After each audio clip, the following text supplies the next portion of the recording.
A little backstory. When I was 19, I lived with my mom in a ranch-style house on a road that backed up to a large field. On the other side was the main highway. About half a mile down from me was a loony farmer, and about a mile on the other side of me was pretty much a crack house. I guess someone used to live there, but it was run down at this point. I will say that the crackheads were pretty quiet. Other than those two houses, we were isolated. At the time, I was working full-time and going to school full-time as well. One of my classes ended at 10:30 p.m. I often wouldn't get home that day of the week until about 11:15ish. I was driving home one night, and I noticed some guy walking down the road. He had a yellow shirt and track pants. I remember his outfit because it was kind of stupid. It wasn't weird to see people walking down my road because of the whole crack house thing, but I instinctively looked over at him when I drove past. He turned and smiled, and then waved, which freaked me the fuck out. So I speed the half-mile home and pull into my driveway, weirded out. I made sure all the doors and windows were secure, and then sat on the couch to be a paranoid freak and wait to make sure the dude walked past my house. Except he didn't. There was another guy with him, dressed in darker clothes. They actually walked up my driveway and started playing around with my car, testing the handles and stuff. In my hurry, I forgot to grab my phone from my car, so I was kind of worried that's what they were after, until the guy in yellow started approaching my front door. I'm freaking out, so I go to wake my mom up. She's bleary, and I'm trying to explain the situation when we both hear the doorknob turn very slowly. Good thing it was deadbolted. She got out of bed, walked to the door, and then Yellow Shirt knocked. I perched up on the couch so I could get a good look at him and his friend still in the driveway. The porch light was on because of the sensor. "Yeah?" my mom said. "You dropped your wallet." I told my mom that I had my wallet. It was in my purse. So she calmly told him that she had her wallet and that it was too late to be knocking on people's doors.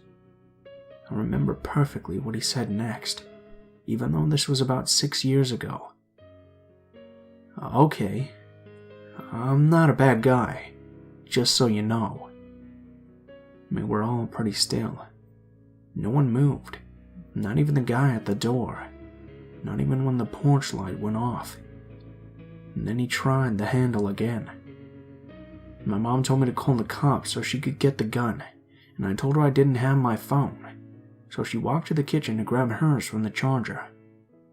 She handed me the phone and walked to the bathroom, stared out the window into the backyard. Then she went to her room to grab her Ruger. I was talking to the cops and explaining the situation, all while watching the two guys, explaining that there were two suspicious men at our door, when my mom came back out and said, "One in our backyard too," which explained why she had looked out the bathroom window. She glimpsed him from the kitchen and went to get a more discreet look. My mom walked back over to the door with her gun and loudly said, "If he tries the handle again, I'm going to open the door and shoot him." Fuck knows why she said that instead of waiting for the cops to arrive, but the guys took off down the road. I told her, and she rushed to the bathroom, when the guy apparently in the backyard saw his friends running down the road and sprinted off too. They were going in the direction of the crack house. The cops searched our house and our yard, and went down to the drug house where they found 5 dudes hanging around. One was the yellow shirt guy, and I'm assuming his friends were with him. They did get arrested, and nothing weird like that ever happened again, but I was on edge for a while. I still make sure the doors are locked at all times every day, even though I live in a much nicer area now.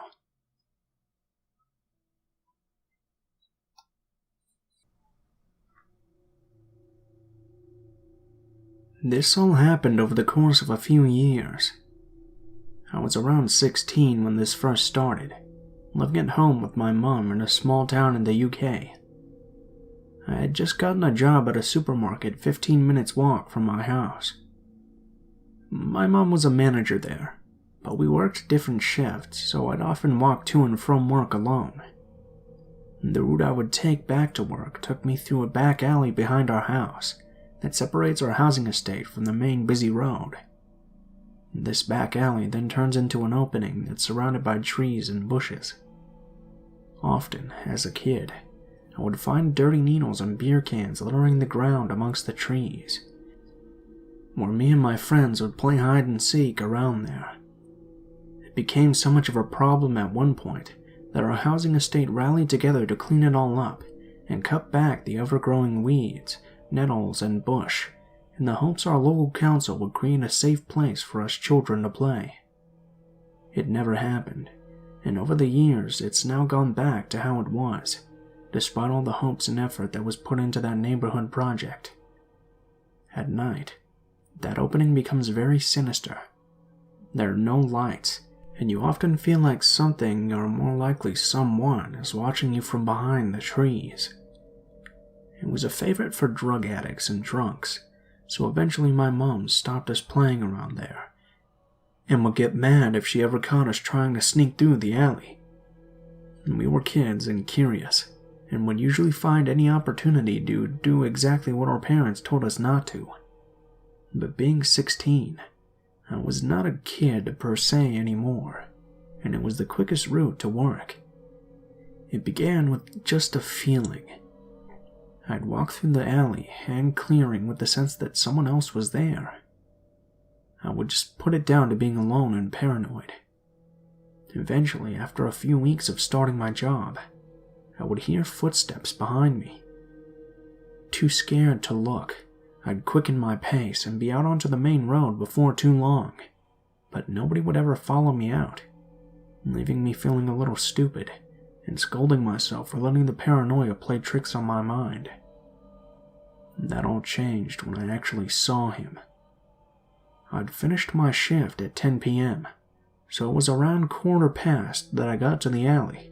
I heard the familiar sound of footsteps, but I'd gotten so used to hearing them and seeing nothing that I just ignored it.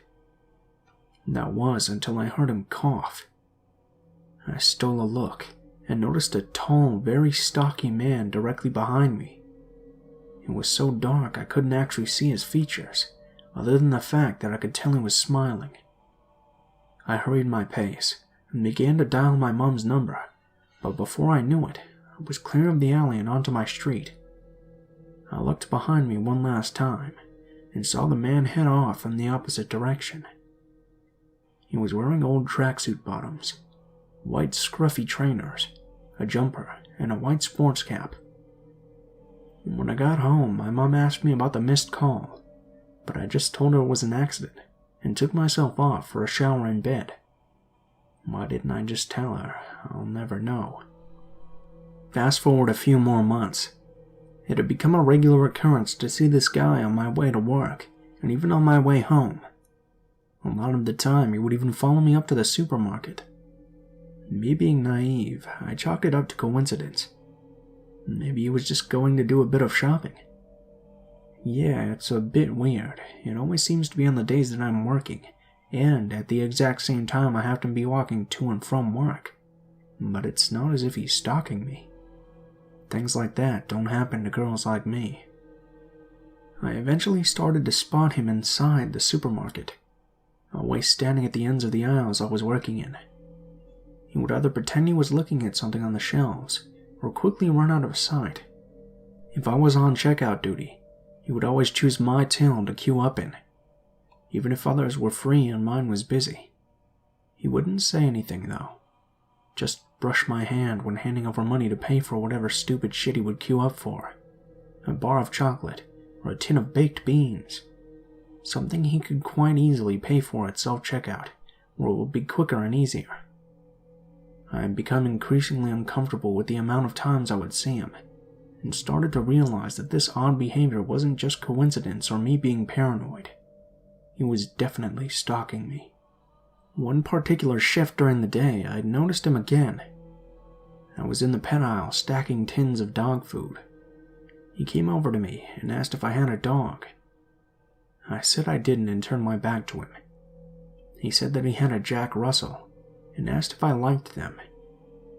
I said yes and that I liked all dogs and tried to stand to walk away. He sort of loomed over me and said, "Do you want to come on dog walks with me?" To which I replied no thank you, and then I had to get back to work. I walked off towards the staff door that leads to the back offices. I bumped into the security guard on the way, whom we'll call Alex, and quickly began to explain to him what had just happened. What he told me literally made my skin crawl.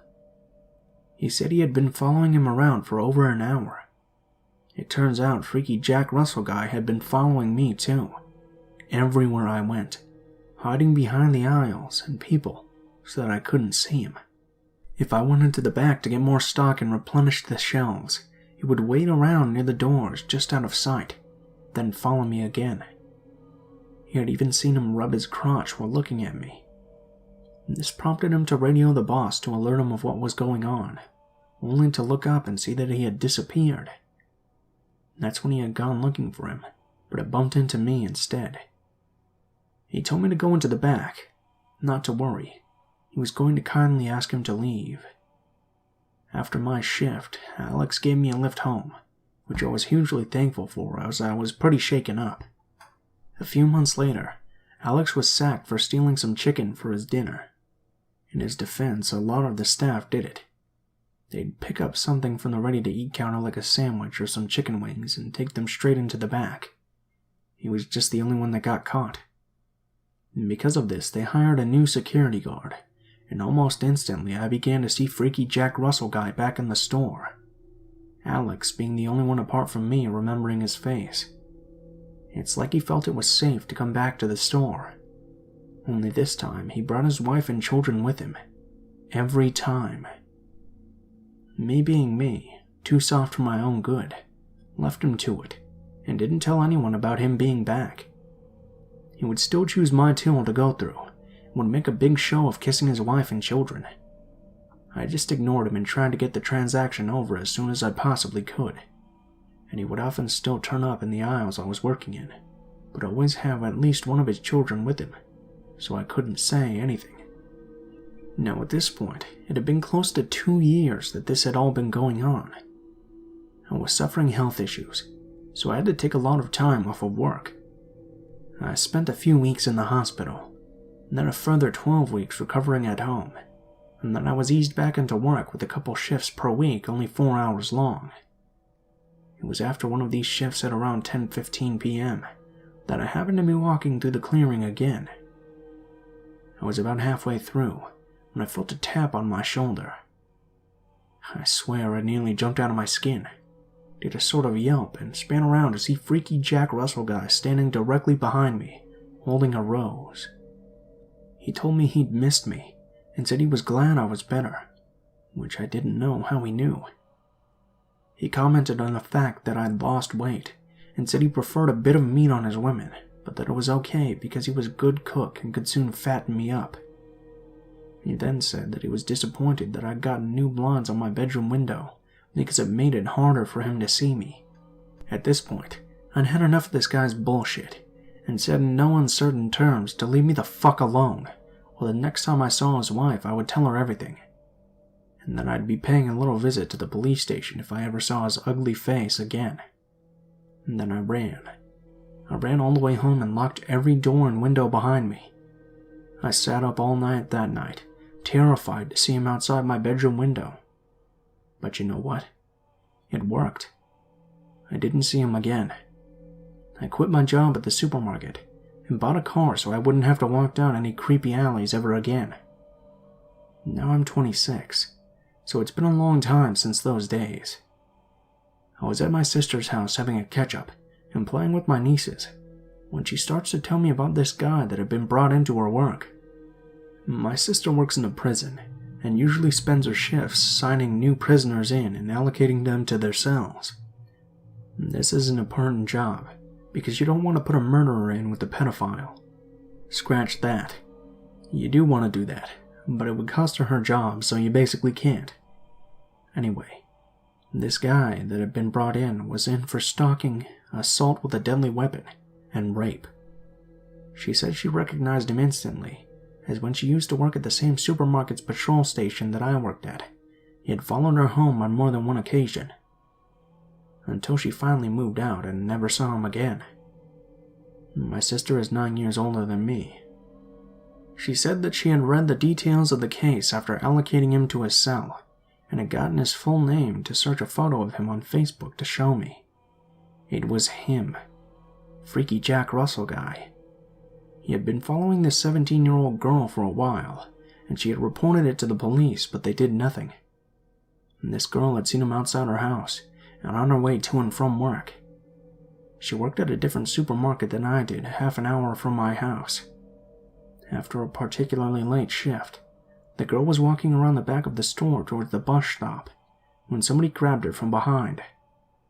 He held a knife to her throat, and raped her there on the wet, cold concrete, right near a main road but just out of sight so no one could see. After he finished, he kissed her, told her he loved her, and tossed a rose at her feet before leaving towards the bus stop. The girl watched him sit patiently at the bus stop and actually wait for his bus as if he'd done nothing wrong. Then after he got on the bus, he waved goodbye to her. That guy is another kind of messed up. She rang her mom, who rang the police. They caught him through CCTV images and DNA, and now he's locked up for 6 years. The thing is, could I have stopped that from happening if I just rang the police and told them what was happening to me? Would they have arrested him sooner? Would it have discouraged him from taking it that step further and actually hurting someone? I do blame myself sometimes. I know that guy is a monster, and I can't help but wonder if he ever touched them kids of his.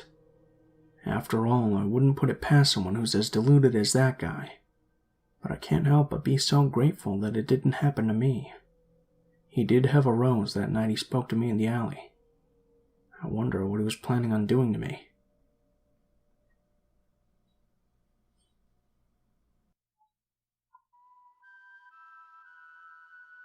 The following story occurred in June of 2017. For some context, I live in a fairly major city bordering a Great Lake, and I live pretty much right on the coast, about 3 or so blocks inland off the lake. I live in a small one-bedroom apartment with my girlfriend of 5 years, Julia, and our 2 goofy-ass cats. We both work full-time. She makes chocolate, and for now, I'm driving delivery.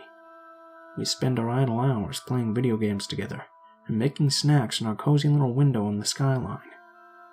Neither of us earns much, but we do well enough to get by most of the time, and take each other on the occasional night out for drinks, dinner, movies, or all of the above. About 2 weeks before this story's events occurred, I had just lost a relatively high-paying job as a writer in a suburb of town. It was my first real job out of college. Anyway, on my first few days with no work to go to, I made a habit out of driving down to a nice spot on the lake. It was just a circular parking spot, nothing special, but it brought you close enough to the lake where you could see it without getting out of the car. It was just a tranquil place to hang out and spend some time. That day, I had gone there specifically to look at the lake and watch the James Comey hearings on my phone, while occasionally switching to the Indeed app to send in some resumes. After I had been there for about an hour, I decided it was probably time to head home. As I backed out of the circular lot, I felt the sudden, irresistible urge to look behind me. When I did, I saw a light blue late model Hyundai pull in, and the driver was staring intensely at me. I looked away, assuming it was just an awkward moment, as these things usually are. When I looked again, he was still looking at me. I exited the parking lot thinking he'd only just pulled in, and thus was unlikely to immediately leave. I glanced into my rearview mirror as I drove away from the parking lot, and just as I was about to turn a corner, I saw that light blue Hyundai pull out and follow my direction. Again, I brushed it off. Certainly it must be a coincidence. Maybe he got to the lot and there were too many people there for his liking, What do I know, right? I decided that just to be safe, I would take a few odd turns on my way home to ensure he isn't following me. There are 2 main roads in my town that are parallel to one another, with small residential streets bracing them. I took a path on these main roads and down side streets that nobody could have simply mimicked by chance. But after every turn, I would look back and he'd be there.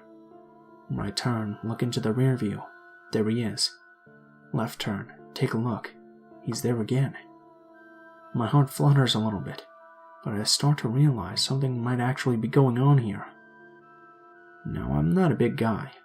5'11", 165 pounds, soaking wet. I'm not a pushover, and I'd be prepared to defend myself, but I'd be lying if I said I wouldn't avoid that outcome at all costs if I could help it. Bravado is a stupid reason to get yourself killed. After he had followed me for far too long, I was totally fed up and decided to do something decisive to determine what the fuck was happening. I decided to pull into a gas station and up to a pump with a clear path in front of me. That way, he would have to follow me in there or fuck off. I was hoping for the latter option, but I had none such luck. I pulled up to the pump, leaving my car in drive just in case I had to peel out of there. He pulls in behind me and up to the adjacent pump. His windows were so tinted I couldn't see inside. He'd had them down at the parking lot when I saw him staring. I begrudgingly lowered my window, and he did the same, revealing his old, sunken face. He couldn't have been too much older than 50 or 55, but this guy's face was all sorts of fucked up. I felt a primal, negative reaction to him immediately. It was powerful, and it stifled me.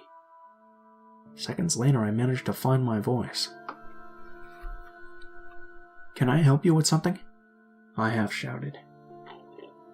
"You think I didn't notice you following me? What do you want?" His face grows angry and red before he simply says, "No, you're not her." He speeds away, tires screeching. At this point, I'm more confused than before. I'm angrier than before. I decide to call the police and report the incident. The dispatcher directed me to the park authorities.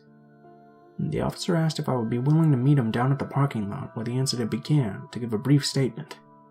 I drove directly there with new confidence. Even if the prick followed me back here, the cops are meeting me there. Problem solved, I thought to myself. I pulled into the parking lot and picked a spot in direct line of sight of the entrance so that the officer could easily spot me when he arrived. I was flipping through my phone to kill them idle time while I waited for the officer when I glanced up from my phone, and wouldn't you know it, the same light blue Hyundai was pulling into the lot. I couldn't believe it. Still, I remained unafraid. I did a circle around the lot and exited directly. It was as if he was just sweeping the area. Maybe he was looking for someone. Finally, the officer showed up a few minutes later. I gave him the rundown of what had happened, and then told him he had just been in the lot. 30 seconds later, the motherfucker pulls in again. I point the car out to the officer and impulsively shouted, "That's him!" before I remembered who I was talking to. The officer gave me a look of surprise and flagged the car down, and directed it to pull into a parking lot spot to turn the car off. He spent about 10 minutes talking to the man. When he walked back over, he informed me that the man had said I was doing something creepy, and he wanted to make sure I wasn't going to hurt anybody. I had to admit to chuckling a little bit at the accusation. The officer reassured me, though. They knew of this guy, but he didn't say what for. All he said was that the man was shaking and asking to apologize by the time the officer escorted him home. The man was told he was not welcome back in the park due to his past behavior and is following me all over town. I felt that justice was applied and drove home happily, albeit indirectly. That night, my girlfriend and I were sitting on our third-story balcony smoking cigarettes and sipping on beers around 2 a.m. We were just talking and enjoying being home together, with no chores or obligations on our backs. The stress of unemployment was momentarily dulled to a whisper in the back of my mind. But then we saw it. The light blue Hyundai. or at least what I thought it was, idling on the street. It was 2 houses down from our apartment building, and we were certainly visible. Of course, I'd already told Julia about what happened that day in detail, so when I put my finger to my lips and suddenly gestured toward the idling car in the street, she understood what was happening. "I think that's the same car," I said. It was too dark to make out the exact color. The shade of light blue could have easily been confused with white at the nighttime.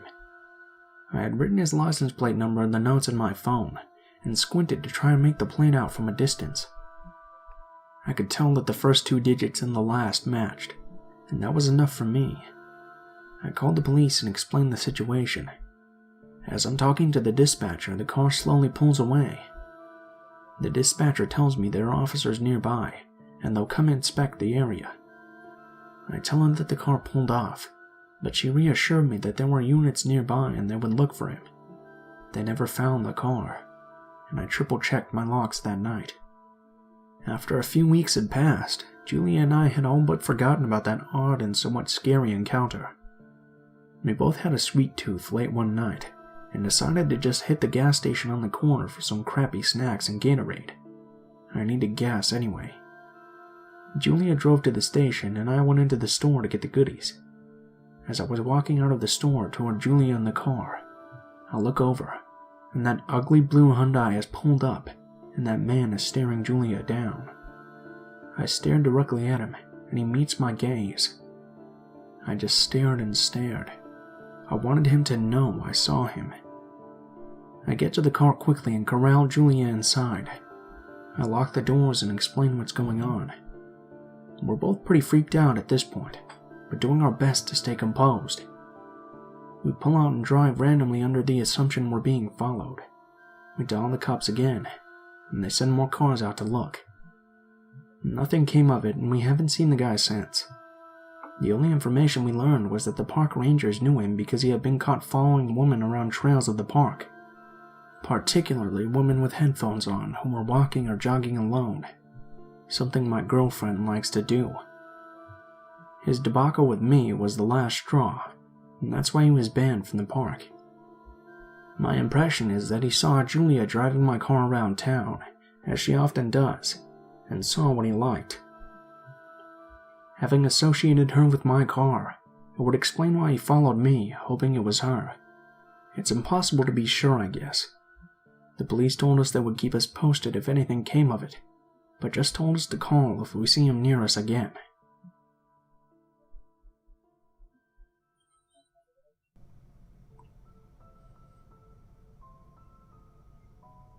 What is up, guys? Blue Spooky here, as always. I just wanted to thank you guys so much for watching, especially if you made it this far to the end of the video. If you guys like the video, please feel free to leave a like, comment, or subscribe if you feel so inclined. If you have any feedback or suggestions for stories you'd like to see, or anything like that, be sure to leave a comment below, because I always read all of the comments. I have a pretty big update for the channel for you guys. So, as you guys probably know, things have been pretty rough lately for the YouTube horror narrator community. Basically, on YouTube, a bunch of advertisers pulled out, and now everybody's getting way less returns on their views and everything like that. So, I wanted to announce that I finally set up a Patreon account where you guys can donate and contribute to the channel. If you like, of course, it's never necessary. None of my content will ever be necessary to be paid for or anything like that. Basically, what Patreon is it's just a tip jar for artists, if you feel like supporting them. Of course, if you don't have the money or anything like that, please don't feel like you have to or anything. It's just there for people who want to. So I'll be leaving a link to that in the description of the video, and also probably in a comment with the timestamps for stories for this video. Please give me feedback on what you guys think about that. I'm a little bit nervous about it, but I hope it will go over well, and I hope you guys understand why I'm doing that. If you'd like to contact me, or if you have any stories you'd like to send in or that you'd like me to read, please be sure to take a look in the description of the video below. There will be links to all of my social media, including my Facebook, Twitter, and Gmail accounts. Send me a message on any of those, and I'll try to get back to you as soon as possible. If you do decide to send in a story, please be sure to include in the header of the email, or whatever you choose to send, what the title of the story is, what the theme of the story is, if it has any, and how you would like to be credited in the description of the video the story appears in. If you're curious about the music used at all in this video, the music is always in the description below, in the order which it appears in the video, and I also leave links to the artists themselves in case you like their music and would like to give them support and check out more of their work. And of course, if you have any constructive criticism, please be sure to leave it in the comments below, as I'm always looking for new ways to improve the channel. Thank you guys so much for watching, and I hope you guys have a wonderful day.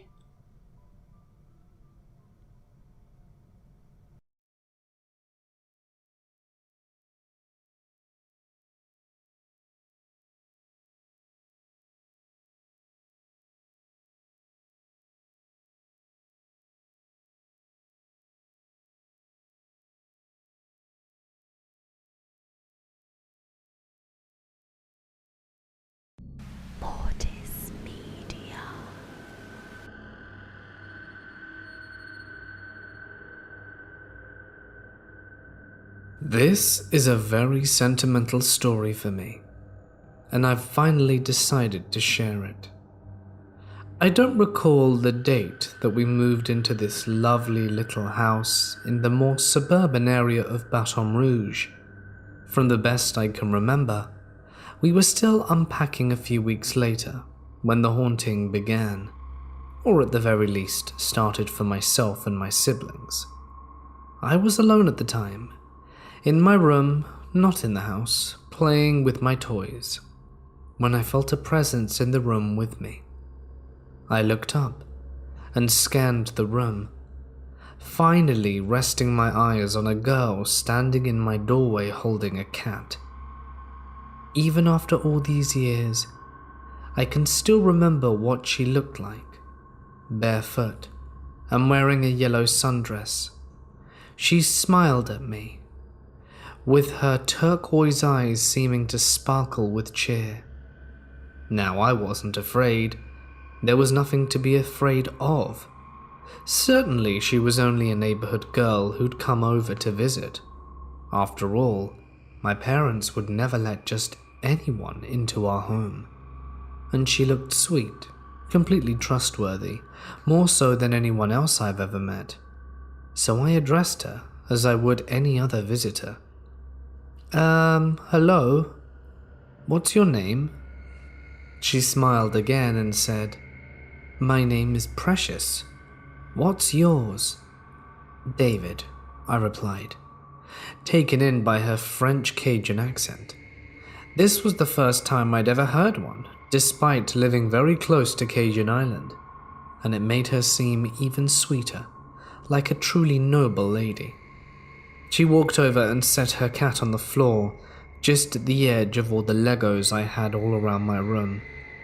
Now that I finally had a good look at her, I realized she was a bit too old not to be in school, so I asked her about it. Oh, I'm homeschooled, she replied. That must be nice, I said in turn. With an even larger and happier smile than before, she reached out and rubbed my head with her palm. Oh, it's very nice. She looked at the mess of Lego in my hand. What are you making there? A spaceship, I replied enthusiastically. It didn't look remotely like any kind of ship. Could you show me how to make one? She asked. Sure.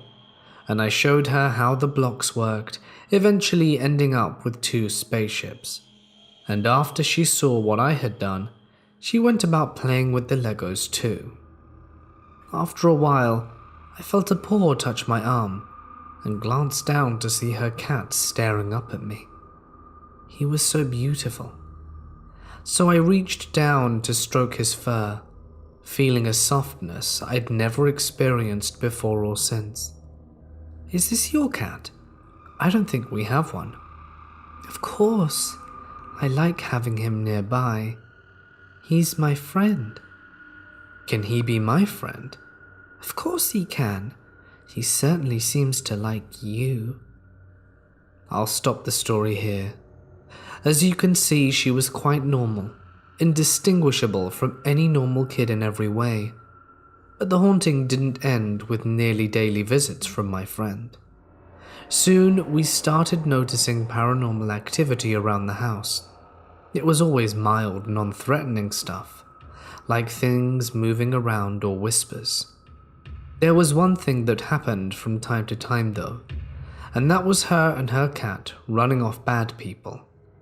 Whenever someone came in who was scummy in any way, lights would flicker, or they, the visitor, would see a cat staring at them, its face scrunched up and hissing, like it was getting ready to rip their face off.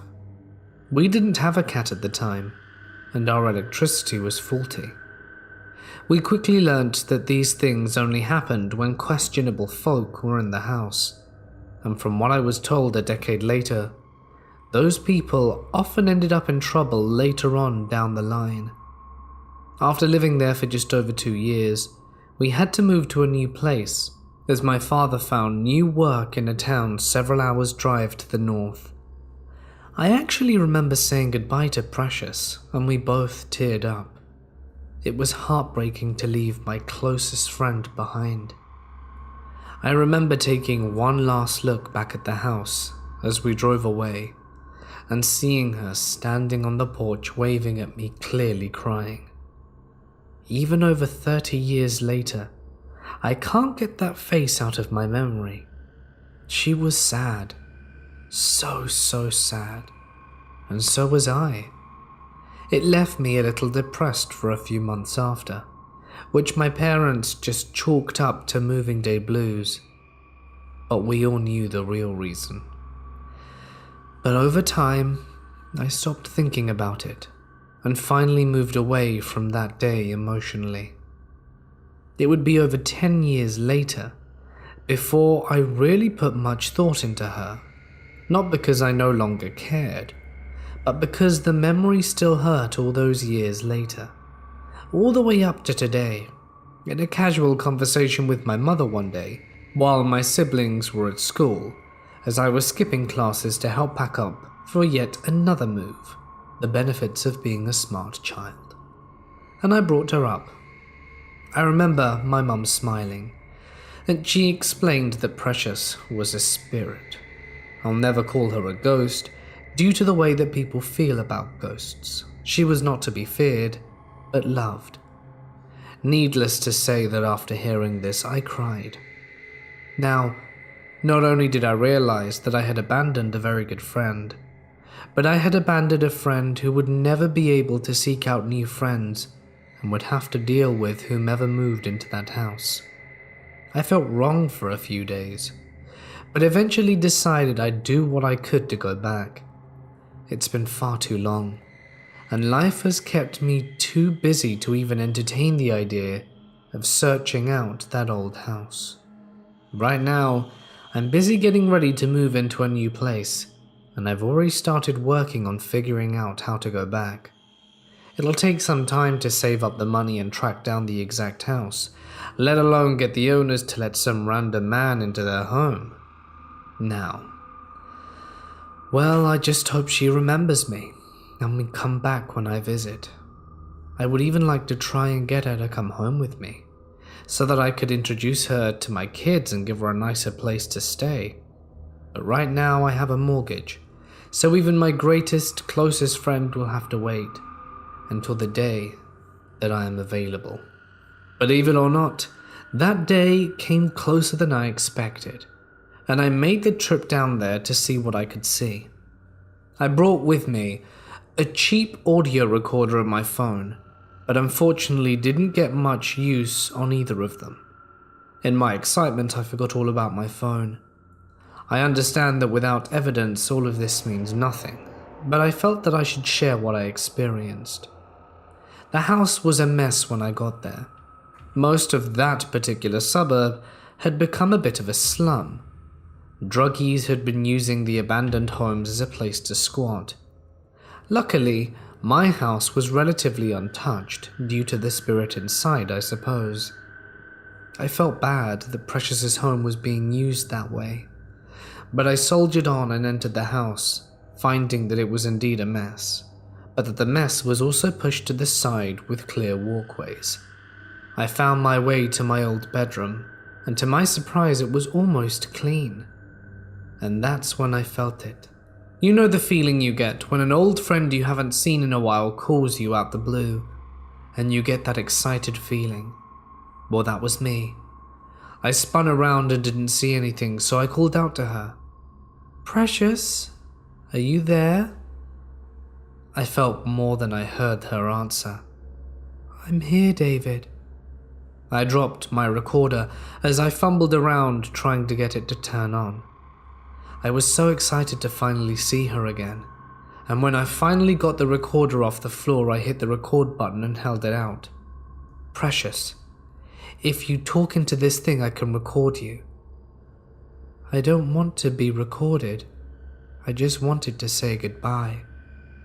This threw me for a loop. Goodbye? Why goodbye? I can't put words to the feeling that rolled over me. There was so much wrong about them. Sorrow, fear, abuse. I asked her if anyone had tried to hurt her. She said no. She had been so lonely. I would later find out that after a bit of research, the only family that lived there after my own were a pair of elderlies, and Precious never really spoke to adults, and I was pretty surprised to hear her speak to me. "Please," asked a voice in my head, "please don't leave me again." My heart stopped for a second. She sounded so sad, so hurt, but I couldn't stay. I even told her as much. I told her that I had a kid and she'd be welcome to follow me home. Hearing her say goodbye, then follow it up with, "Don't leave me," made me want to take her away so that she'd never be alone again. She was so lonely that anyone with a heart would feel for her. She told me that she couldn't. She could only be in that house or in heaven, nowhere else. So I swallowed my greed and told her to go to heaven. She didn't need to live in a drug den. She deserved so much more. Suddenly I felt pressure around my waist. She was hugging me, and I started to cry. I told her how much I missed her, and she returned those words, and then I told her to move on for a second time. She asked if I could stay. She wanted so much to have a friend again. 30 years alone had taken its toll on her. I explained to her that I couldn't. I had to be at work the following day and take care of my child. She released me and stepped back. For one fleeting second I saw her again, still dressed in one of her cute little summer dresses, still smiling at me, even though her eyes were sad. "You'll never see me again," she said. "I just want you to be happy. I'm getting old. I doubt I have much time left on this earth myself. You see, I have a few medical conditions that are going to kill me sooner rather than later, but this isn't the time nor place." She started to cry, and I was instantly reminded of the last time we'd seen each other. I wanted so badly to be able to hug her again and try to comfort her, but all I could do was tell her to move on, and I made it clear that people knew about her, that people knew she was a good girl, and that seemed to make her happy. I felt her walk away. Then I heard her voice, "Goodbye, David." Then there was nothing. Absolute silence. I spent about an hour crouched on the floor, bawling my eyes out.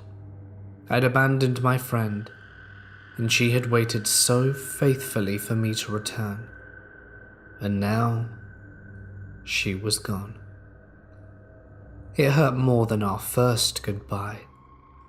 It hurt more than every other loss I had in my entire life.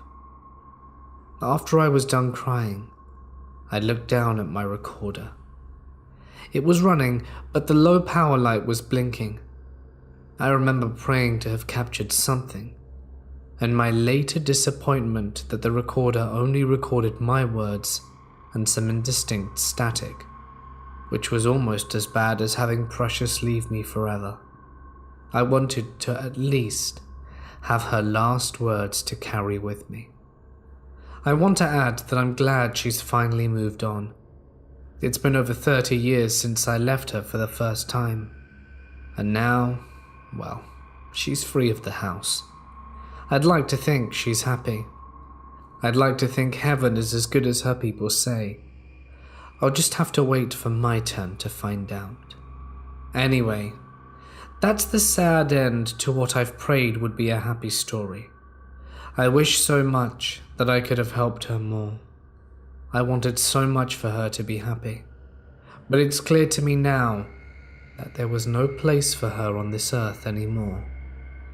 It still hurts, and it will for some years to come. When I was in high school, my parents bought a good-sized house for what they paid. They were aware the house had a history, but none of us were superstitious. The history of the house was that a man had ended his life there. The people who lived in there in the early 80s had rented the basement of the house to their friend. His wife left him, and I guess the divorce was messy. He didn't die in the house, but in the driveway.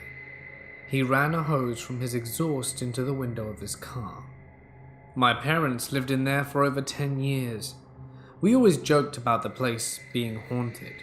The basement in particular had a creepy feel to it. I never got the whole feels like you're being watched feeling before then, and haven't since, but you just got that feeling. There was always small things going on, creaky floors, breezes and stuff like that. Most were dismissible, but here's some things that stand out. My mother was reading a book in the living room late at night. Sometimes she had trouble sleeping, and was going to read until she got tired. This night she was sitting there, and heard a metal noise like a ting, then the clack clack clack of something hitting the floor. She turned around to see the final skid of a fork as it came to a stop beside her. 3 forks were sitting on the table across the room. She said it sounded like someone had hit the tongs and sent it flying across the room. Everyone was asleep at the time. Well, after my sister and I had moved out, my sister had a child.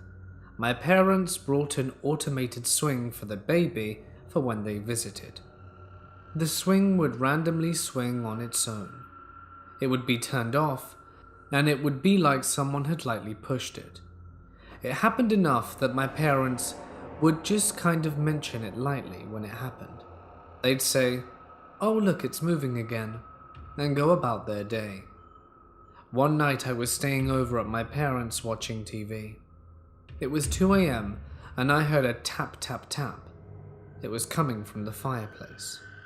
The swing was about 7 feet from there for reference, and the tap was deliberate sounding, like a person or animal had done it. I shrugged it off and kept watching TV. 5 minutes later, tap tap tap. I'm intrigued now. I go to the fireplace expecting a trapped bird, but there's nothing. No taps, so I sit down, and once I pass the swing, it happens again. I have a better hearing vantage now, and it sounds like someone tapping on the mantel. I walked up to it, and when I get to it, it taps louder. Nothing was there that could have caused it, and the hair on my arm is standing on edge. I'm kind of spooked, turn around and go outside for a smoke, and the tap happens again. Instead of a third tap though, like in the other occasions, the swing swung forward like someone had pushed it with force. I have a couple of cigarettes instead of one. Finally, back when I was just out from school, before moving out, I was up late. I was in the hall when I hear my father yell, "What the hell?" I ask through the door if everything's okay. He exits the room and is white as a sheet. He said he woke up and saw two old ladies standing at the foot of the bed. They were just staring at him and mouthing something like talking to him. He said there was no expression on their faces and no sounds. When he yelled, they just disappeared.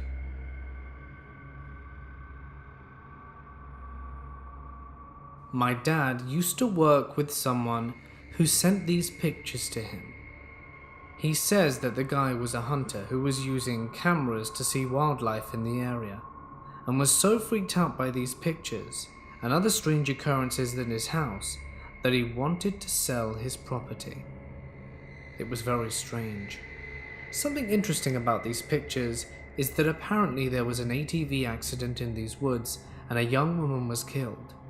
The guy living on the property who captured these pictures showed them to a friend who was one of the EMTs at the scene of the accident, and he thought the girl in the picture was dressed similarly to the one who passed away.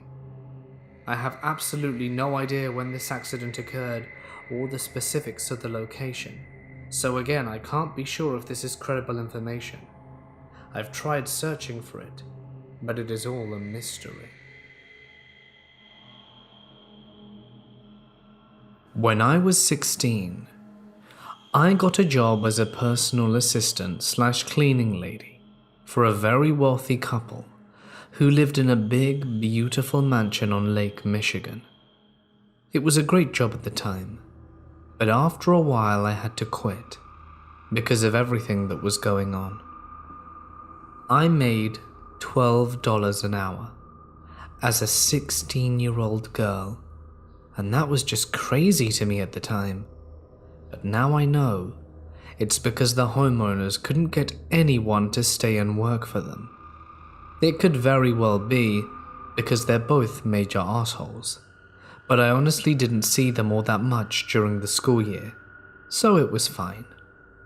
I would work 40 hours a week in the summer and part-time while I was in school. During the school year, I would hardly ever see them homeowners and would be left alone to clean the house. I had a key, alarm code, and gate code, so I could let myself in and out. In the summer months, I had help from a few other employees, but in the school year I did not. At first, I loved being in the house by myself. Don't get me wrong, the place was absolutely gorgeous, right on Lake Michigan, so I always would open the curtains to let the sunlight in and blast the surround sound speakers while I cleaned. It wasn't until I was by myself that I started noticing how weird this place was. Nothing ever exactly felt welcoming about the place. Sure, it was pretty to look at, but it was modern, and everything was hard marble and stone, not very homely feeling. My first experience happened when I was cleaning one day, in silence. I remember specifically not turning on the music, because I had a bad headache that day. All of a sudden, the speakers to the upstairs part of the house turned on. The way their speaker system works, you can control it by a touchpad in the kitchen, which would play the music everywhere besides the basement and master bedroom. To play music in those areas, you'd have to go to that touchpad and turn it on, by controlling the pad and sync it up with the rest of the house. The reason that was so alarming was I was the only one there. I walked up the stairs to check out what was going on and figure out why and how the music had turned itself on, seemingly by itself. I looked around and called out the homeowner's name, thinking someone came in without me noticing or something like that. But the doors were all still locked and no one was home. I shut off the music and went back downstairs, not thinking much of it. It started happening more often. I'd be listening to the music and it would turn off, or it would be off and would turn on in a completely different area of the house. I brushed it off as faulty and didn't think much of it. The second most prevalent story I remember from working was when I was cleaning the workout room in their basement. I never wanted to go in this room, and I really couldn't tell you why. Something about this room was weird. It was just super cold and dark, and I felt very anxious while being in there. I definitely tried to avoid it, but my boss would get mad when dust would build up, so I forced myself to go in there once a week to tidy up. I was in the workout room, using a broom and a mop, and I remember sweeping up the floor and prompting the broom against a machine while I used the mop. Suddenly the broom fell over, hitting the wall, the baseboard, and the floor as it fell, causing 3 distinct knocks. What I heard after scared me so badly, I refused to go back into the room by myself again. Immediately following the knocks made by the broom falling, 3 knocks responded in the exact same pattern the broom fell. But it was coming from inside the wall. I know what you're thinking, but no, it was not just an echo. It was not a scared animal. It was knocking. Deliberate knocking. I was completely alone in a big, quiet house in the middle of nowhere, and someone was knocking back at me from inside the wall. To this day, I have absolutely no explanation for what I experienced. Lastly, this was the first and only time I have ever seen anything paranormal with my 2 eyes. And I know this time, it's not me being paranoid or crazy, because I was with a coworker who saw it too. Sometimes, my boss would rent out her guest house, and we would clean it before the guests arrive. So this guest house has a glass hallway leading from one main area of the house to another. I was cleaning the glass while one of my coworkers, Bob, was standing next to me. Just then, I catch a glimpse of what looks like a boy in a blue shirt running by. I turned my head just as Bob turned his, and he asked if I had seen it too. Those are the craziest things that happened. It was nearly 6 years ago, and will always haunt me.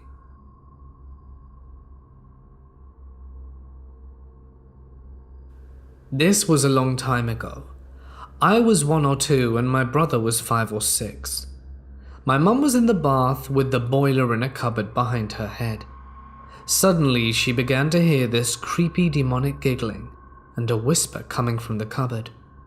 She called for my brother, then my dad, thinking they were playing a trick on her, but there was no reply.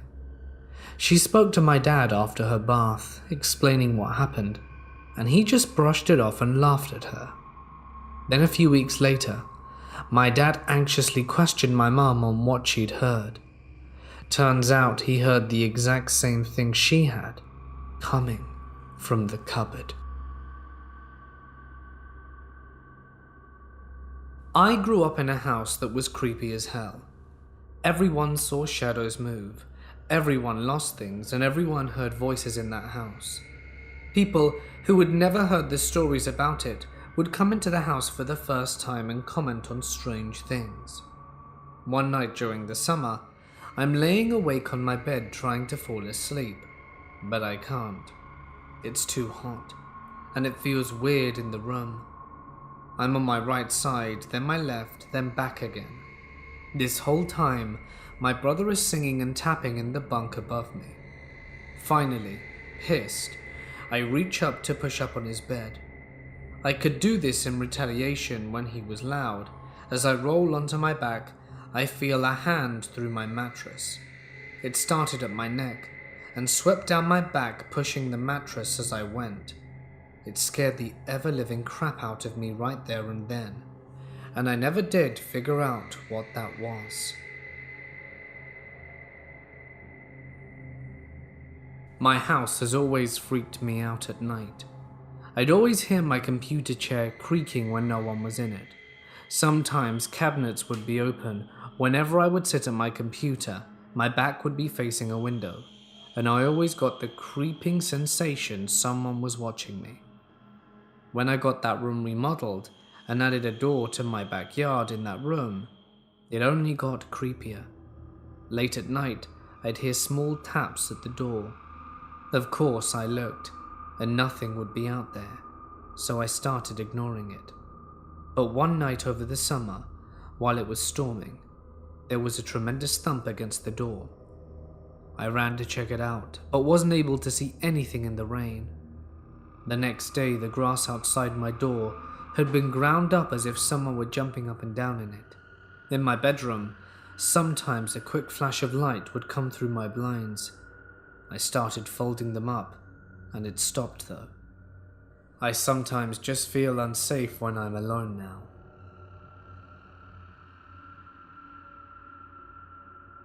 I moved into a new house about a decade back. Apparently the last owners were really into the occult. I never met them personally, but they left a handful of little voodoo dolls pinned throughout with their heads up in the corners of the basement and other rooms. I spent the first night taking down as many as I could. Those things were a nightmare to come across in the dark. I think they had a rat skull or something in the doll. Anyway, it's not terribly supernatural, but the last one I took down was shaking like nuts, like it was blowing in a really strong wind. I didn't even touch that one, just pulled it down with pliers and threw it out, and had really bad nightmares from the next few days. And I'm not prone to dreams at all. I was in a major car accident over a decade ago. My car was hit by another car in such a way where I lost control of the car. The car somehow went on a full circle on the highway. I T-boned a Jersey wall, completely destroying it and cracking the next two in line. And I bounced off that onto an off-ramp with my side of the car facing traffic. I'm about to exhale when I hear, "Hey kid, when I start counting you have 8 seconds to move your car or you're going to be hit by an 18-wheeler. Do you understand?" 8, 7, 6. Voice didn't have to tell me twice. I threw my car into drive and got on the shoulder. At 1, an 18-wheeler drove by the spot my car was parked on. I should have died, according to the cops surveying the crash site, but I walked away with a few bruises and needed a root canal a few days later. I probably imagined the voice, but damn, I'm believing it was something otherworldly.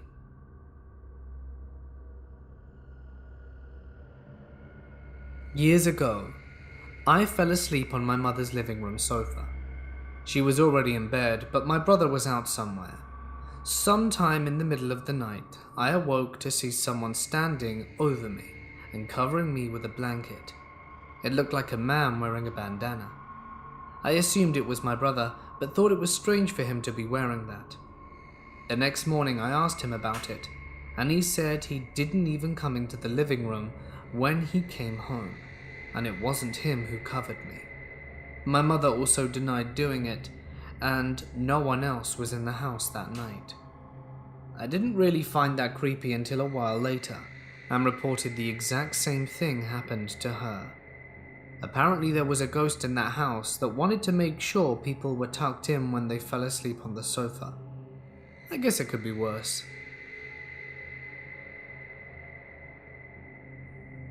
I once saw a will-o'-the-wisp.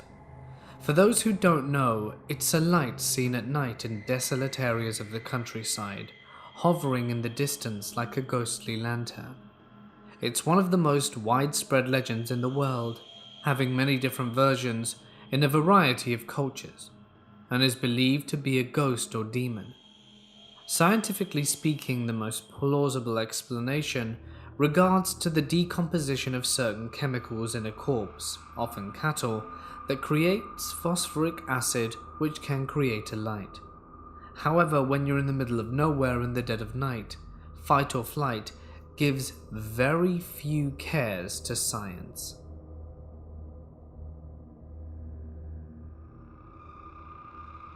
Before I was born, my dad's older brother had drowned in a river a year or two prior, and he was driving back home to the family farm, which is about 20 minutes out of town.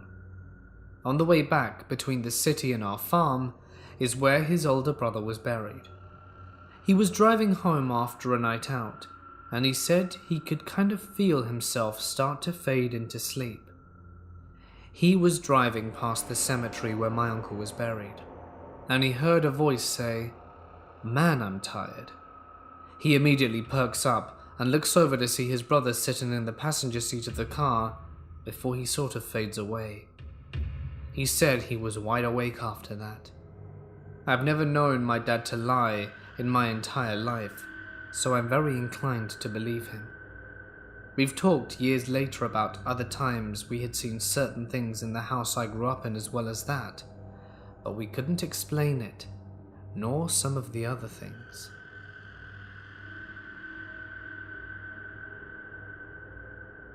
A number of years ago, my family moved into a new house in the countryside. It was a beautiful Georgian mansion, very rare and very old, beautifully maintained. The previous owners were selling it at a ludicrously low price, and my parents had always dreamed of owning a home like this, and so they obliged. It wasn't before long, probably within the first few days, that we figured something was off. The house needed a lot of work, restorative work. Lots of the wood had started to go moldy and definitely needed replacing. The previous owners obviously didn't live here, and as such, it had deteriorated considerably. In any case, my parents had a lot of work cut out for them, and it was while they were clearing rubbish away that we saw something spooky. We were all just moving things and putting what we wouldn't need in bin bags to throw it out. When down the hallway we looked up, and all four of us saw a little girl happily and obliviously skipping away into the darkness. My dad immediately called out, "Hey, what are you doing?" and run over to see who this girl was and why she was in the house. His assumption was that she thought this house was still abandoned, which it no longer was, and was trespassing, despite the fact there were now cars in the driveway. But upon a thorough search of the house, did he find nothing. Sightings of this little girl continued. There'd be some nights where I'd hear giggling down the hallway, or I'd hear my door creak open and see a pair of eyes staring at me before vanishing into the dark. Every one of my family members was afflicted by the curse of this little girl. Her infernal laughter, the fact that she breathed behind your head and when you turn around she wouldn't be there. It was driving my parents mad. They tried to get in contact with the previous owners, but they had moved out of the country, and my parents were starting to see why. They did some local research and didn't find a lot about the house. But about 4 months later, when my mum was digging up the garden, did she unearth something unexpected. She found a shoe, and as she was pulling the shoe out of the ground, did she see that it was attached to a skeletal leg. The police were called, and it turns out that she had unearthed the remains of a small girl, probably no older than 6 to 8. This was a terrifying discovery. We paid for a casket and gave the little girl a funeral. Only after that did the activity truly die down. Not altogether though, just slightly minimized. As time went on, The activity nearly completely stopped, and we almost forgot that we had a ghostly inhabitant in our home. The house, as it turns out, was a lot harder for my parents to do than they originally thought. It needed so much more work and money than they were prepared to invest, and sadly had to sell the property and take a loss. I was glad to no longer be the plaything of some spiritual girl from the fifth dimension. The next house we moved into was completely ghost-free, and that's the way I think I'll have my life from here on out.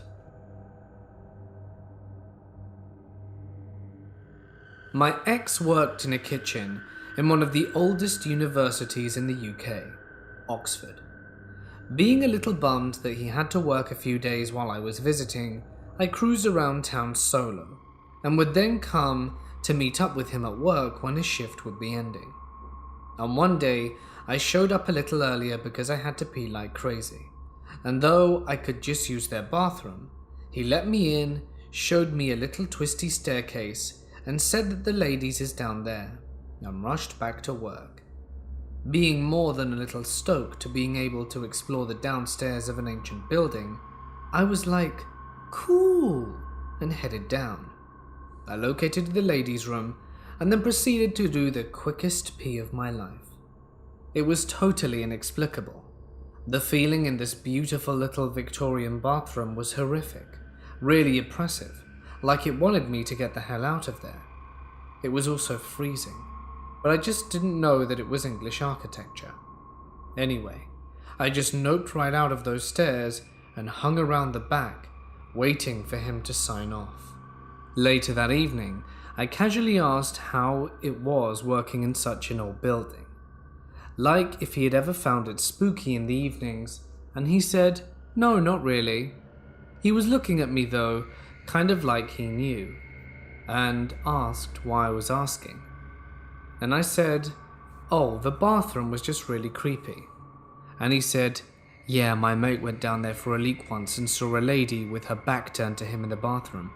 He was like, oh crap, and backed out, apologizing profusely, thinking he went into the ladies by accident. But once the door closed, he confirmed he was in the right one. It struck him that the woman he saw was wearing really old clothes, like at least a few 100 years back kind of outfit. Kind of freaked out, he opened the door again to tell the woman it was actually the wrong toilet, but she was gone. Important things to know. When I go out into my tiny backyard, I can see directly over to a home care center. There is also a forest near me, with a main courtyard that is said to be haunted by 3 ghosts. It's actually really pretty, and have stood there since. I live up north in Denmark, but the building I live in is from 1958, so it isn't that old. There once was a cellar, but it's covered now. We've had the place cleansed twice and it's helped, but I'm sure that the thing is back. Anyway, the night of the 6th of August 2017, me and my then 22-year-old sister, I myself was 15 at the time, were home alone. When we got tired, we went to bed. My mum said we could sleep in her bedroom. My sister fell asleep before me, as I have trouble sleeping, and it doesn't help that I'm a paranoid person. Well, I just laid with my phone when I heard the sound of glass set on the table. My mum always drinks Pepsi Max, so I assumed it was her. Our table was made of marble, so it's also quite a loud sound. Not long after I heard that, the sound of our toilet door locked. I messaged my mum and asked her if she came home earlier than she planned. She said no, and asked why. Oh, I just thought I heard you, I responded. You see, we have 2 floors. Me and my sister were occupying the top floor, and not more than 10 minutes after, I heard the sound of small children's feet running through the corridor, but I didn't hear anyone go up the stairs. It needs to be said that our stairs squeak a lot, so I would have heard. For a long time, I didn't experience anything. But when I got a boyfriend, it all started up again. But only when he was at my place, every weekend, except the few times we were at his.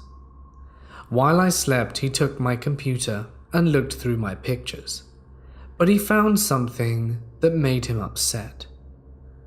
In the evening, he confronted me. I, of course, told him the truth, that I had been in love with him a year before we got together.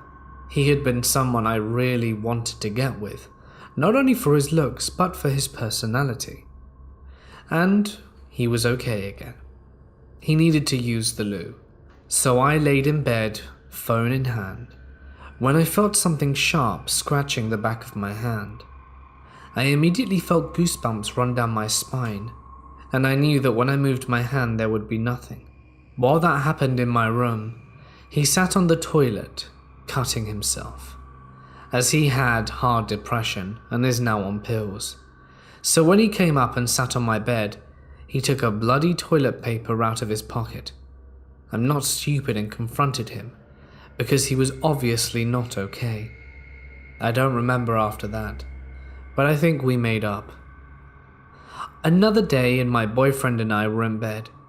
He apparently looked at me and he asked, "Did you scratch your bum?" "No," I asked. "Why?" "You see, you've got a massive scratch mark."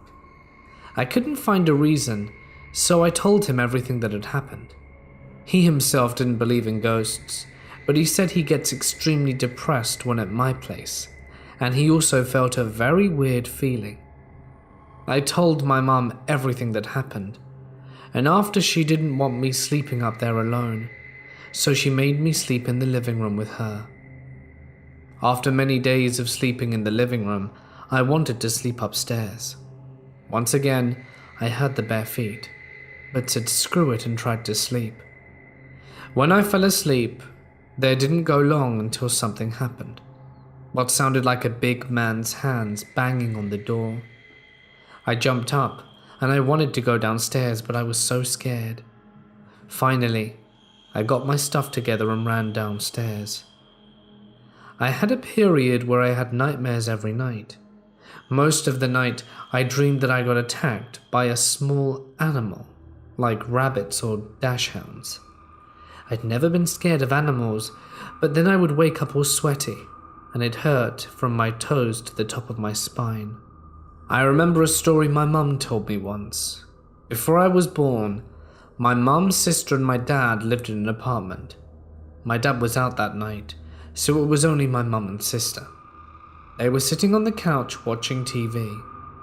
My mum thought she saw some man with a big hat.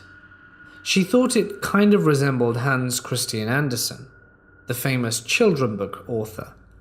My mum is one of those people who explains things away, but when my sister said, "Mum, who was that?"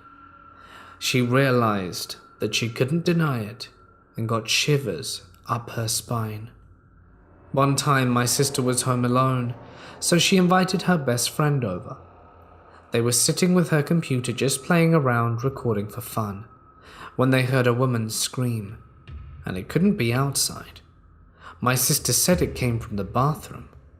They were scared, so they ran to my sister's room, and I don't know when this happened, but when they came back, a picture of my sister was on the floor and the glass was broken. My sister walked over to the computer, and they got it all on video.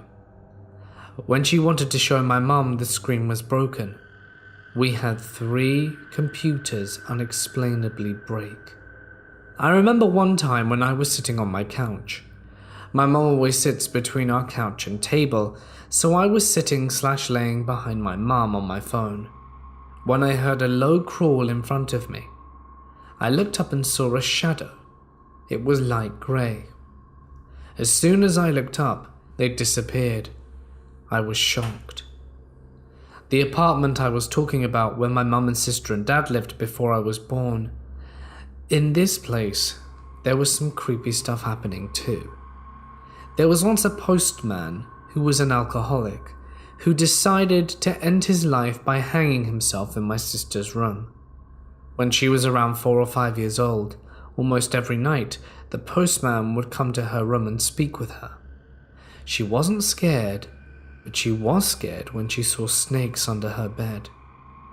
One of my friends was watching over my dog, and when I got home, he told me that a male voice was talking upstairs. I asked if it could be the neighbor, but he told me the dogs reached, so it couldn't have been the neighbors. I don't remember everything, but it's certainly been a strange collection of paranormal events happening to me and my family for a long time.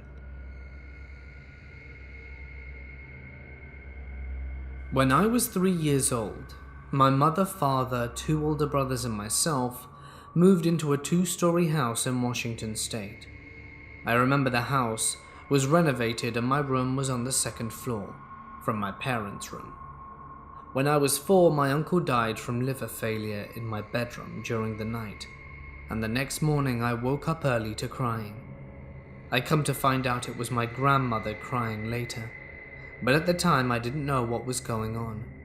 I didn't know until I tried to go upstairs from where I had been sleeping on a guest bed during the night before. Once I walked to the 3rd step, I saw my father carrying the lifeless body of my uncle over his shoulder out the front door. I ran back to the spare bed and held my head in my hands, shocked and realizing he was gone. My mother came down after a while to try and break the news to me, and before she said a word I said, "I know, Mummy," and then we both cried. Not long after this, and until we moved out of the house when I was 17, footsteps walking down the hall could be heard coming and going to my room. So loud. My father thought it was an intruder, but when he looked, no one was there. I remember one night when I was about 10 years old. I remember seeing the outline of a man running towards me down the hall as I stood in the dining room. The outline flashed like a turn signal on a car as it got closer. The outline was a dark pink, almost like a light maroon color, and it disappeared entirely halfway down the hall, but I felt it move through me. I was so scared I froze, then sat down on a couch nearby and processed what I saw. I don't remember that night much, but I know the hallway still scared me, and I felt like I was being watched intently by something, and the feeling would go away once I crossed the threshold of my bedroom and closed the door. Over the next several years, everything slowly changed for the worse. After my uncle died, we inherited a few things from him. One of them was a flexible blanket-type game board, with one side being a backgammon board and the other being a Ouija board. The planchette came with it, and as far as I knew, no one ever used it. It took many years before my father found it, and being a Jehovah's Witness and having something like this considered devilish, he burnt it. I remember the black smoke emanating from it. It was thick, and the flames, what little they were purple. Or at least I thought they were. I was 8 or 9 when this happened, and even though we had our problems as a family, after that board was burnt, everything began getting worse. My father was never fully the same in the house. He was abusive and would nearly black out in rage when he and my brother would fight. I remember instinctively trying to pull my father off my brother after he knocked him on his back while in a chair during an argument. I never knew what to make of this, but when he knocked me back, and he was about to hit me with a closed fist, I remember his eyes being a dark red. He stopped, his expression changed, and he stormed off into his room from that point on. And he never got that angry with my brother again, at least not as far as I know. I know it was something possessing him, tormenting our family, as I had seen and felt something dark in that house. I never liked walking around that house, and the only place I felt the safest was my bedroom. My bed was my sanctuary from a lot of things. Not all the abuse, but some things that could hurt me, as my uncle haunted that room for years. I knew it was him, as his energy was always soothing to me. I remember a few times I would be too scared to sleep or couldn't due to insomnia, and when I wasn't sleeping with my stuffed white rabbit, its arms would move in the dark, as if he was making it dance to calm me down so that I could sleep. All the abuse I endured in the house finally stopped when my parents divorced, and we went our separate ways and sold the house. I'm now 30 years old, happily married and living in another state, and I still occasionally dream about that house. Mostly nightmares.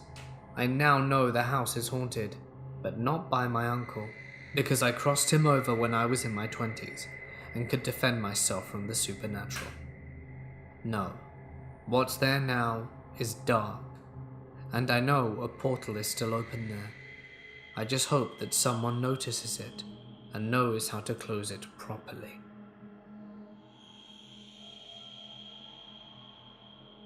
Almost 2 years ago, my boyfriend and I decided to move from one house to a much bigger one that had belonged to his aunt. At the time of the move, my son was 2 and my daughter just a few months. A few weeks after moving in, I noticed my son would get out of bed and walk down the hallway and not say anything, just stare at me. I would ask him if he needed something, but he would never respond. I'd pick him up and carry him back to bed. I assumed maybe he was just sleepwalking, since I also used to sleepwalk as a child. One night he wakes me up, and he's all in a panic, trying to get me to follow him into the living room. He would just keep randomly repeating, "Come on, Mummy, come on." So I get up and we walk to the living room and the TV's on. It's just a static screen, so there's nothing playing, and he's staring at me with a very blank expression. I assume he's sleepwalking again. I ask him if he turned the TV on, and he said no. And when I asked him if he could turn it off and show me how to do it, he couldn't find the power button and got frustrated that he couldn't figure it out. The TV I had at the time is made a little weird. The power button is located on the back side of it to the right, and I assume it wasn't him who turned it on, if he didn't even know how to turn it off, not to mention that he's 2. Fast forward a few months, and I'm in the kids' playroom sitting on the couch with my son, who fell asleep on my lap while watching a movie. I heard movement in the kitchen, so I get up to see if my boyfriend was awake to find no one there. It felt weird, like I was being watched. So I go back to the playroom and grab my son to put him in the bed. Over the next few weeks, I keep hearing people walking when no one is awake. One night we get home from a late night grocery shopping trip, and as I'm pulling bags out of the trunk of the vehicle, I hear someone humming. So I look around my yard to see if anyone is around or out for a late night stroll, which wouldn't make sense since I live on a random back road surrounded by woods. I walk around to the backyard and still see nothing. 1 week, my boyfriend's dad and stepmother decide to come and stay with us for a few days to visit. The first few nights, they were here and everything was normal. But then one night, something kind of weird happened. My daughter was being extremely grouchy and absolutely refusing to go to bed. So I'm up with her in the living room at 12 trying to rock her to sleep, and everyone else is already in bed. I finally get her to pass out at 1:30, lay her down and get myself in the bed. I climb under the comforter and pull out my phone to scroll through the internet and hear something like someone crawling into my room on the floor around my bed and over to my boyfriend's side where he's asleep. I'm a little creeped out, because I know it's not my daughter. She can't get out of the crib on her own. Then I think maybe my son is up, trying to sneak out of bed, but I'm still too nervous to look over there. So I get up and walk out the room to peek in on my daughter and make sure she's still asleep, and then go down the hall to my son's room to see if he is still soundly asleep in bed. I get back to my bed and try to play it off, like I had probably just imagined it and needed sleep. The next morning, everyone's in the living room drinking coffee and just talking, and I look over at my boyfriend and ask him if he heard anything last night. He said no, he didn't wake up last night, but his stepmom chimes in with, "I heard you in the living room at 3 a.m. Does the baby usually keep you up that late?" I told her it wasn't me. I was already in bed. "Well, I heard the baby banging around on the walls and moving toys. I assumed you were still up." I told her it wasn't us and that we'd already gone to sleep at that point. And now, currently, I keep having the dreams of myself laying in bed at night and a figure of someone just walking in the room and standing over me, only to wake up and realize it was a dream. Discomfort for sure, and I don't really have anyone to discuss this with, nor do my boyfriend's family have a belief in the paranormal. But I just really want to speak about it with someone, because it looks like I'm crazy.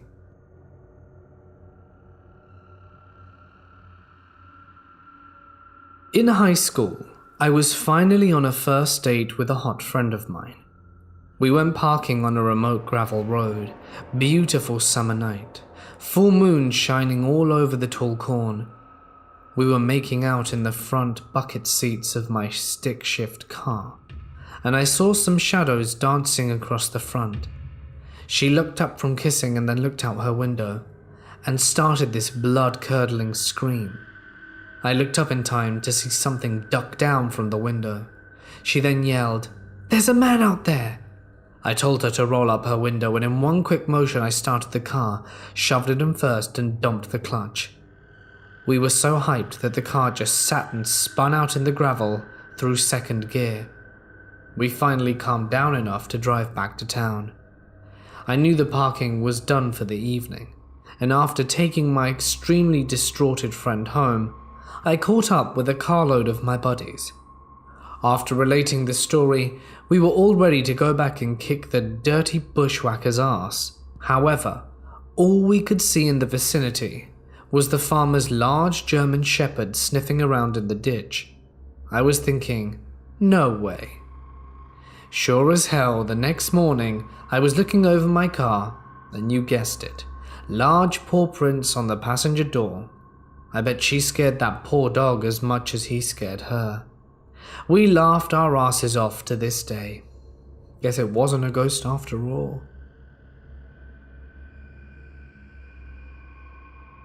It was a brand new house. My parents filed to have it built how they wanted it, and finished it in 2001. We got all moved in, and of course everything fit perfectly. After the first month is when things started happening. I was only 7 at the time.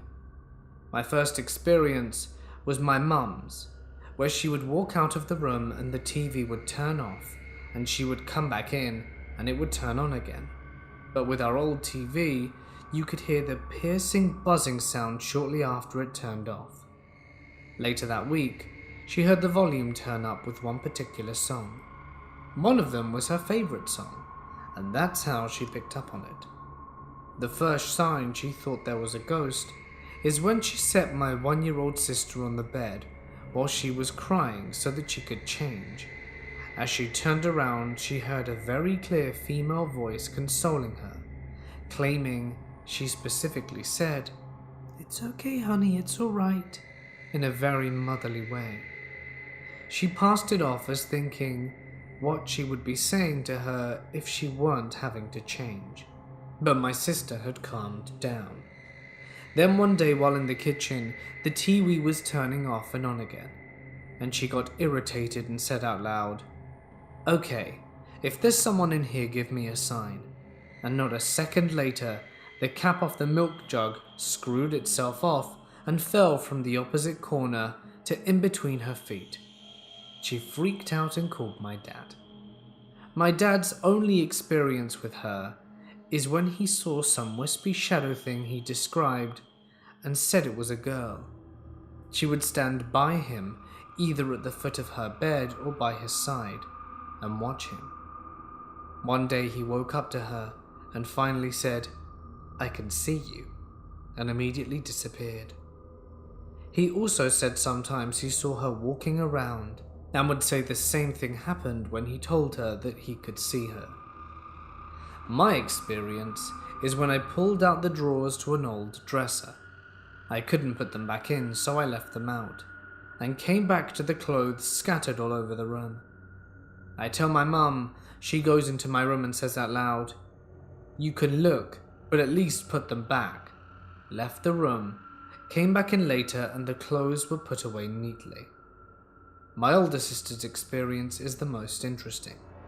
She was cleaning my room because I was too young to do it properly, and I had one of those big brat doll things that could blink and shake her head and had huge feet with a yes and no on them and can talk and was my favorite toy. My sister watched it as it picked up, flew across the corner of the room and landed at a 45-degree angle on its head.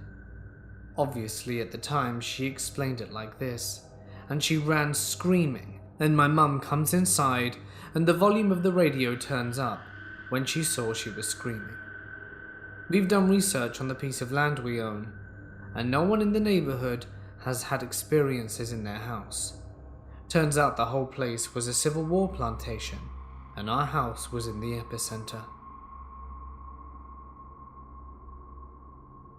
I've had some weird things happen to me in my life, and after moving out of a house where there was an incident involving black magic, we got the government quarters in a society that was exclusively for the families of individuals working in the forest department. It was a cheerful place unlike the last, and there were many kids around my age. My school was close, and it was a well-knit neighborhood with friendly people. So much so that I was able to trespass into anyone's house and they wouldn't mind. It was still one of the best places I had lived in, because more than anything, it was adventurous. There were tall Ashoka trees all around, many kucha houses, and an aura that was hard to beat. This place had an old world charm. The only unconventional part about the place was my house. It was of older times, probably built around British Indian era, and had a unique architectural style. The front hall had a flat roof, while the middle portion was raised in a dome, and at the very end, near the washroom and beyond, there was no roof. The first time we entered, there were many bizarre wall paintings in the middle portion that we didn't comprehend at all. There were 2 doors for the entry of the house, the front one and the one at the very back that opened in front of a fence, and behind that was a forest. There was a blackened dead tree across that had been the victim of lightning. We had a beautiful garden that was adjacent to the house with lemon and custard apple trees at the end of it. It was our storehouse, and we didn't know who lived there before. The caretaker didn't tell us much other than the person moved somewhere else. Still, we didn't want to take any risks and had a holy ritual performed on the property before we lived there. It was an interesting place. I made new friends, and we used to play in the society compound all day long after school. The forest office was in the society itself near the main gate. The place was surrounded with rocky terrains and forest. As kids, we explored a lot, and I often saw soldiers from afar marching around behind the terrains. There was another forest office in the compound, which was old and closed forever. It was locked, and the old office almost in front of my house, at a diagonal distance, was built on an elevated stage. It had high walls and a rotting structure. It was a home to many mossy outgrowths, and it had no roof either. By the side of it was a burnt house that had been abandoned. Nobody went there. It was instructed by the temple priest and his wife, as there was a black dog that lived there that had gone mad. We used to obey that, as it was near the forest, so poisonous snakes and monkeys were a daily sight, and we'd gotten used to it. The monkeys came every evening at 5 o'clock, and I had some really funny incidents with them. One day we were playing cricket near the old office, when an older boy played an aerial shoot to the building. There was no roof, so the ball went in, and I was sent to retrieve it. I climbed on the edges of bricks that were jutting out of the terrain adjoining to the office, and entered from above. It was a very creepy place, with a deadening black smell all around. I found some bones lying in the trash, probably left by dogs. I came out, went about my business, but there was something off. The next day in the morning, my mum came to us as we were talking about some news. She had a dream last night, where she saw a lot of buried treasure in our house. It was in the back wall of our storehouse, and also there was some voice that guarded it. She saw someone digging there in the dream, a faceless man. We all went into the garden and opened the storehouse, and the wall at the back was put up again. Someone did try to break it down. It wasn't painted and was mere bricks and cement, albeit thicker than the other ones. My mum didn't proceed further. She said that she heard the voice in her dream saying that to acquire the gold, one had to sacrifice their children, and it couldn't be escaped or bargained with, and she wasn't willing to take such a chance. We went inside in a few minutes and heard someone at the door. It was our neighbor that lived far in front near the main gate adjacent to the new office. He had walked all the way down to our place, and it was early in the morning. It was a bit surprising because we didn't have much interaction with him.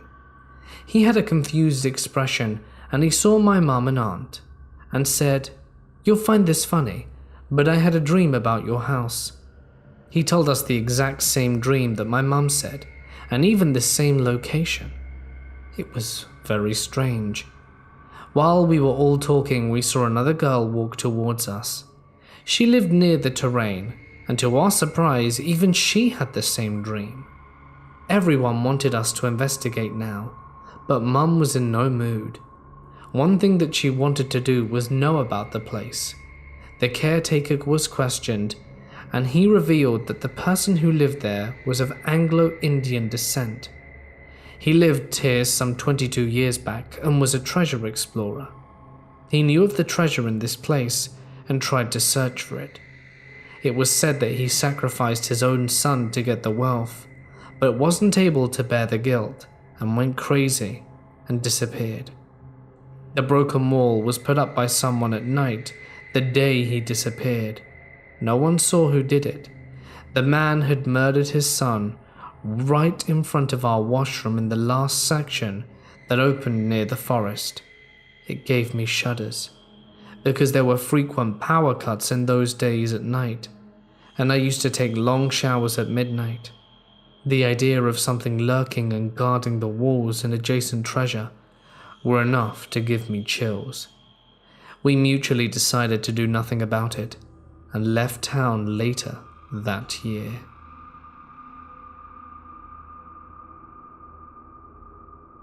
So in Mexico, some homes have their hallways open to the front/backyard, and mostly old design now.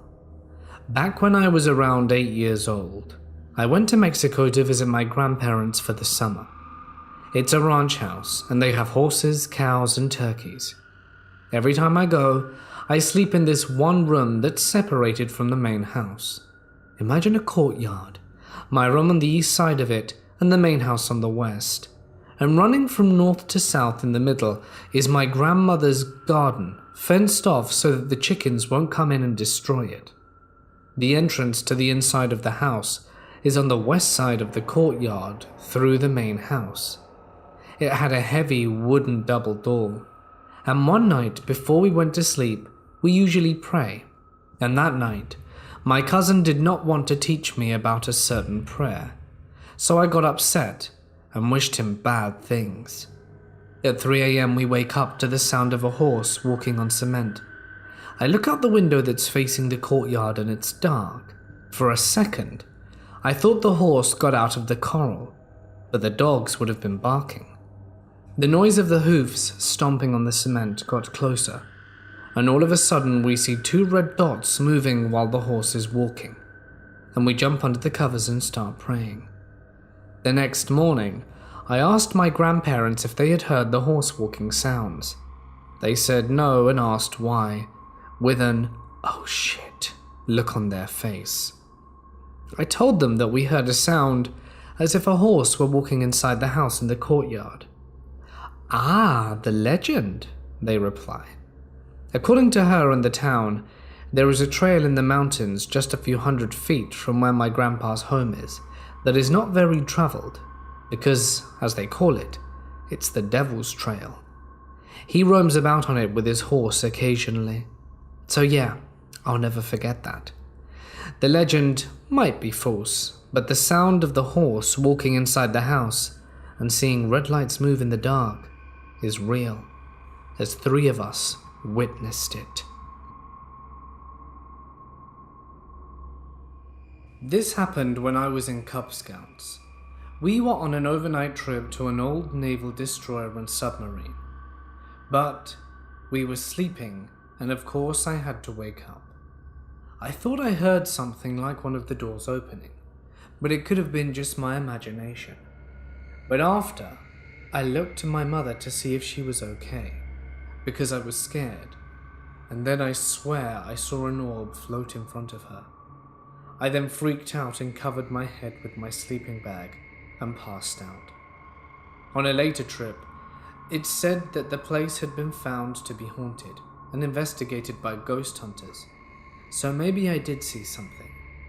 On another occasion, I was going to my aunt's house, which is somewhere I loved going to, but the basement always gave me really bad vibes. I was the one who had to sleep on the couch. I slept fairly well, but then of course I had to wake up again. Out of the large window in front of me, I swear on my life that I saw a line of apparitions coming out of the woods behind the house, and I told everyone about my experience that morning. My aunt then told me that she came back home with my cousin and ended up falling asleep on that same couch with him on a crib next to her. She woke up to an apparition of an older lady leaning over his crib. Maybe it was just a dream, but they think it actually happened. Oh yeah, and for added creepiness, there's a pet cemetery next to the house. This last incident is a little shorter. I had just finished taking a shower and was walking towards my room to get dressed. My room is at the end of a dark hallway, but when I looked at my door, I saw an apparition of a younger lady.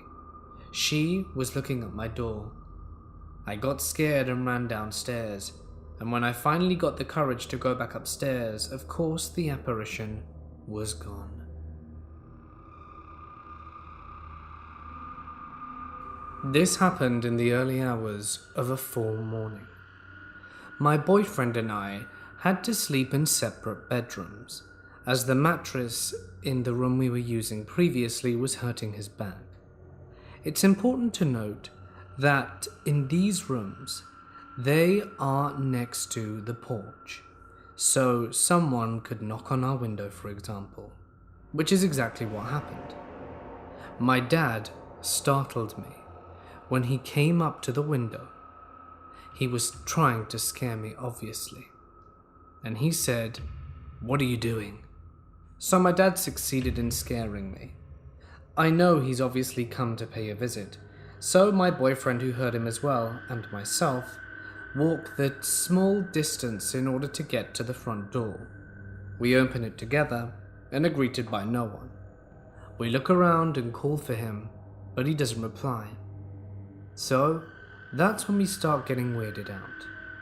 We assume he must have parked towards the back, so we walk off the porch down the sidewalk through the gate, down the side of the house to the garage, which is located in the back of the house a little ways away, but is closest, so we would have been able to run to the garage within the amount of time it took for us to open the door. There's no dad and no truck.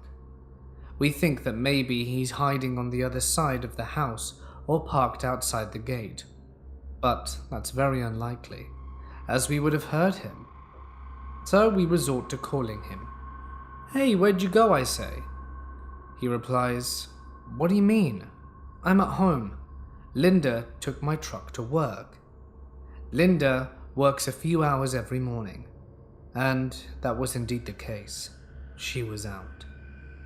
After a little bit of arguing, I tell him that I just heard him outside my window and to stop messing with me. But during our conversation, Linda pulls up to the house and he gets her on the phone, and she confirms that she was out with his truck.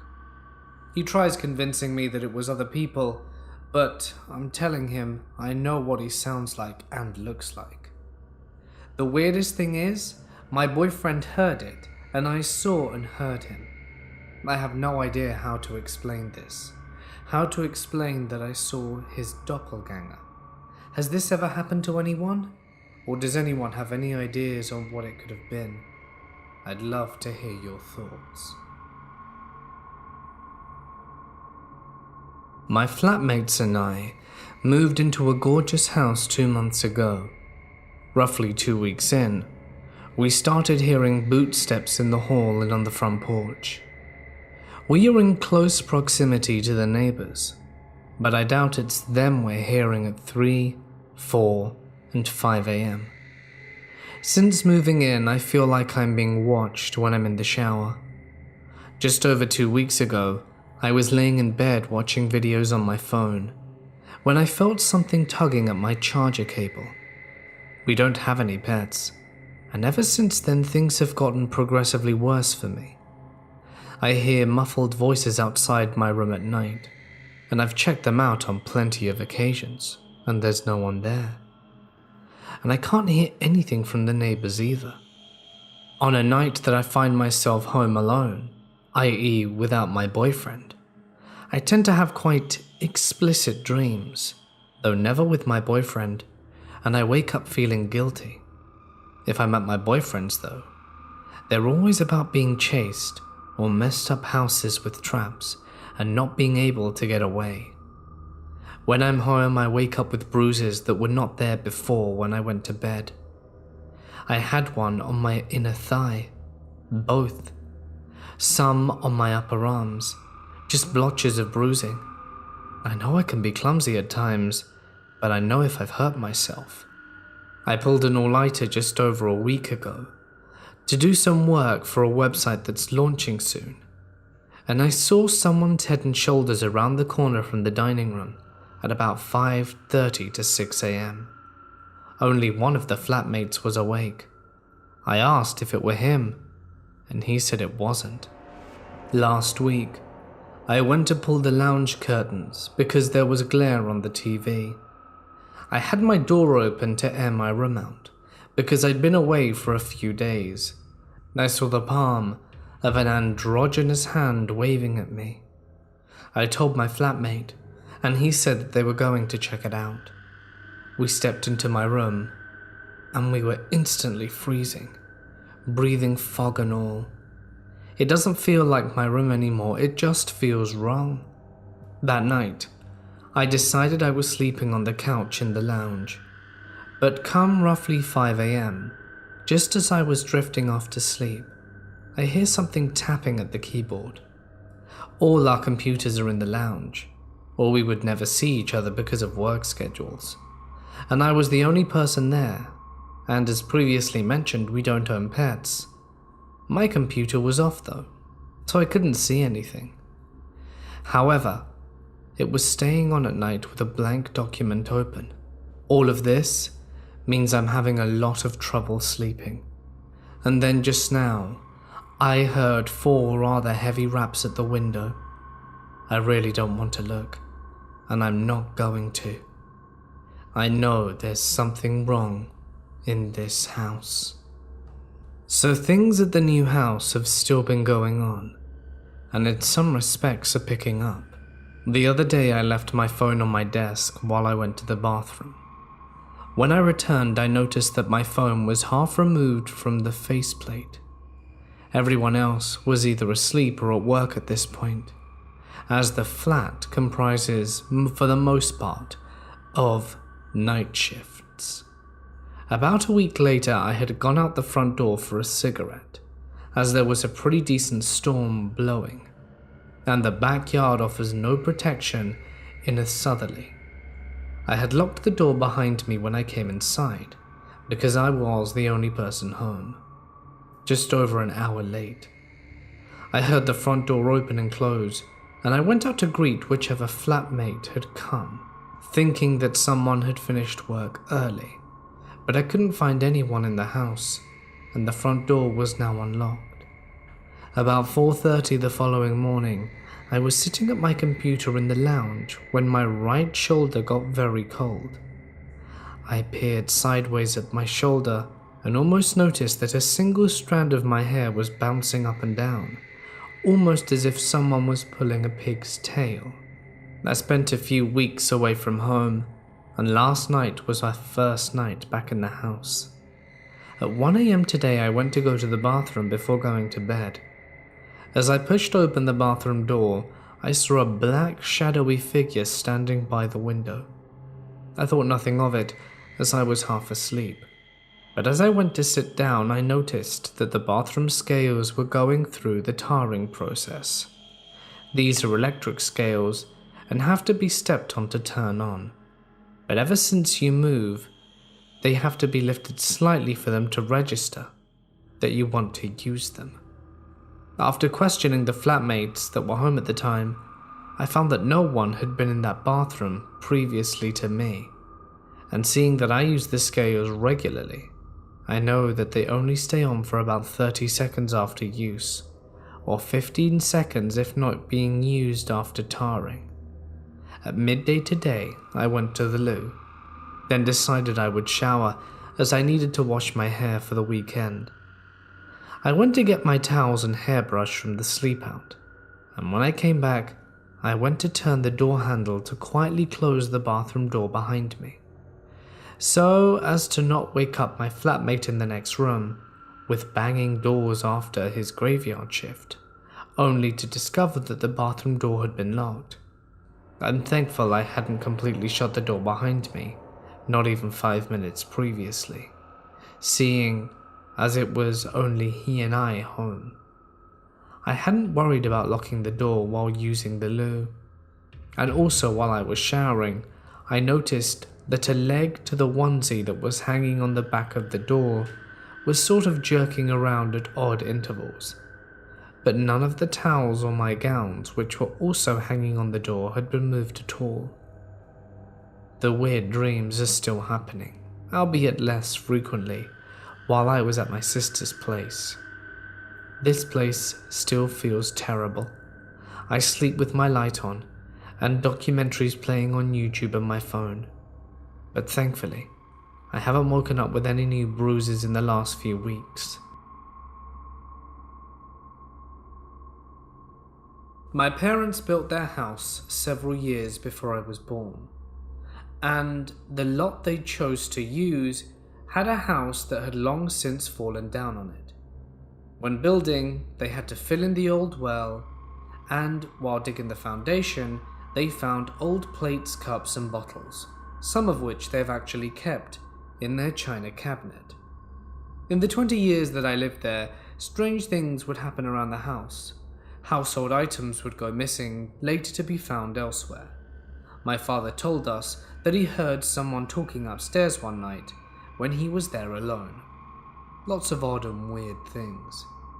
I became very familiar with the creaks of doors, stairs, and floors in the house. The strangest thing that happened to me was one day when I was there alone. I heard someone walking across the floor upstairs. I was so familiar and in tune with the sounds of the house that I could actually pinpoint where the steps were coming from, and I could tell that the steps were getting closer and closer to the stairs. Then I heard the top stairs squeak, and then the fourth step down make a noise. It had a very familiar thunk. Then the sixth, then the eighth. Whomever or whatever was upstairs was now coming down. I knew for a fact that I was there alone, and the hairs on my arms stood straight up, as they are this very moment just remembering it. I was really close to getting up and running out, but I wanted to see who or what it was. When the footsteps finally hit the bottom, I was completely still, staring into the hallway where the footsteps led to nothing. But you know that feeling when you're being watched? That's what it felt like as I stared down the hall. It felt like someone was staring back at me. But there was no one there. My mum would joke about a poltergeist in the house, maybe a child who used to live in that old house that once stood on their land. And after that moment, it wasn't a joke that I found very amusing anymore. My parents' vacation house was haunted by my grandfather, who died 2 weeks before I was born. Until I was 12, we made a shrine for him. But that's a long story, and the shrine did the trick. Anyway, my latest and really most compelling events have been in my own house, though nothing has happened lately. A few years ago, I was home alone, sitting at the dinner table having lunch, when all of a sudden a painting flew off the wall. It was above our keyboard and landed a good 4 feet from the wall. Nothing else in the house moved, and we lived in Nevada, where earthquakes are rare. I'm from the SF Bay area and lived in Humboldt, Colorado for 8 years. I know earthquakes. I've never seen my dog bolt up the stairs so fast. Then a month later or so, I was getting ready for bed. My significant other was asleep, and I hear a bang from the bathroom. We have glass doors on the shower, and he keeps his toothbrush in there, so I figured the cat had knocked it over. Well, because it's a cat. I look down, and the cat is standing by the bedroom door. Somehow the toothbrush flew across the shower hard enough to make a very loud noise, and we found it in the tub after. Weird.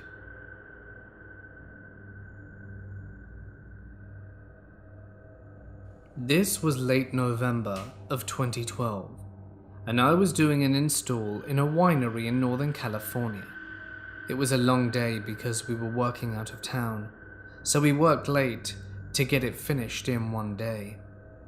I started driving home around midnight and had about a 3-hour drive back home to Oakland. It's about 1:30 a.m. and I'm outside of Stockton, and I see this girl standing on the side of the road in the middle of nowhere. She's wearing a white dress that ends at about 3 inches above her knees, and she's barefoot, with long black hair flowing down her shoulders, and is standing statuesquely. I look at her as I drove by, but she didn't move, didn't acknowledge my loud truck as it passed or anything. I was pretty freaked out, because you always hear stories like this, and then she appears in your vehicle, but that wasn't the case. She just stood there in the night. The thing that was most weird to me was that it was a cold night, about low 40s, and was drizzling a bit, and she was wearing a short dress with no shoes standing on the asphalt. If this is just some girl who does this for fun to freak people out, I feel like she would have been extremely cold and shivering, but this girl didn't move. After I got home, I was still thinking about it and searched Ghost Girl outside of Stockton, CA, and found a bunch of articles and stories about the East 8 Mile Road Ghost Girl, and most of the descriptions fit what I saw to a T. I never went back to the area because I moved to another state shortly after, but I want to travel back there to see if I can find her again one day. I used to work as a veterinary technician in an animal hospital that was generally accepted to be haunted. I mean, things would fall off the shelves out of nowhere. Strange shadowy figures would be seen walking in the halls out of the corner of eyes. The works. Well, one night I'm trying to get all the work done, and I'm feeling a little resentful because everyone else had left for the day without completing all the tasks. I'm close friends with the woman who will be opening the next morning, and damned if I'm gonna let her handle all the work by herself. We have a single hallway in the back. At either end is a door. Along one side are 4 doors that each lead into a ward. D ward was where we had the laundry machines, which were right inside the door in a short concrete hallway that led into the ward proper. Most of the rooms were around the corner, and at this time of day, we have most of the lights switched off throughout the hospital. One last load of laundry was all that remained between me and freedom, and I was ecstatic to pop the dryer open and fold it all. As I leaped into D ward, I got to work immediately. No sooner do I start folding the towels, do I hear the sound of slowly shuffling feet coming from around the corner in the unlit room. My muscles tighten. But if that's all that's happening, then I could finish the laundry and just go out without looking. For some reason, even though the light switch was within flickering distance, I had the dreaded feeling that reaching for it would somehow make things worse. Unfortunately for me, the closer I got to finishing the pile of towels, the faster the shuffling got. It sounded like worn leather shoes sliding along the concrete floor, more and more quickly, until the speed became utterly inhuman. Every hair was standing on the back of my neck as I threw the last towel into the pile and didn't even bother putting it away in the cabinets. I bolted out, set the locks, and fled from the hospital. The next day I tried testing a few things out in Ward D, but I could never quite replicate that sound that I heard. Nothing paranormal has ever happened to me. My auntie, who is pregnant, is ill, and she's staying in the hospital. She lives in a converted farmhouse in the countryside, up the road from our small town, so kind of in the middle of nowhere. Her boyfriend has been staying with her for the past 2 nights, as they need someone to mind the house while they're away. My uncle, my sister, and me have been staying over to watch the house. Tonight, my uncle is visiting my auntie in hospital, so he left me and my sister home alone to mind the house. I'm 19 and she's 15. I was in the box room where me and my sister had been sleeping. I just finished my college work and was eating a salad when I heard my sister on the landing. I knew she was talking to me because I heard her say my name but couldn't hear exactly what she was saying. I went over to the door and I was about to step out of it when I heard her ask what was taking me so long. Confused, I walked onto the landing and saw that she was standing outside the bathroom, and I could also hear the shower running.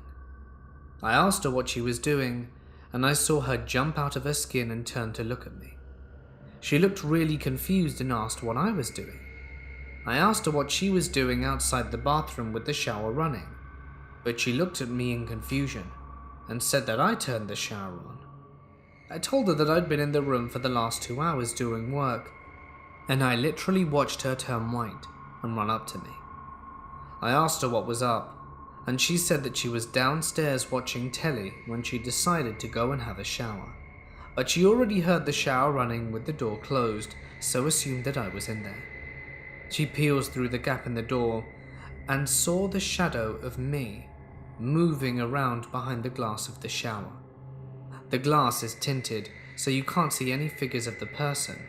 She then started telling me to hurry up, not realizing I wasn't even in there because she knows I take ages in the shower. After she told me this whole story, we both ran downstairs and onto the landing. We just didn't say anything and pointed to the bathroom, and it freaked me out so much that we just ran down the stairs. We haven't gone upstairs since, and are just huddled in the living room with the TV on full blast. What the hell is happening?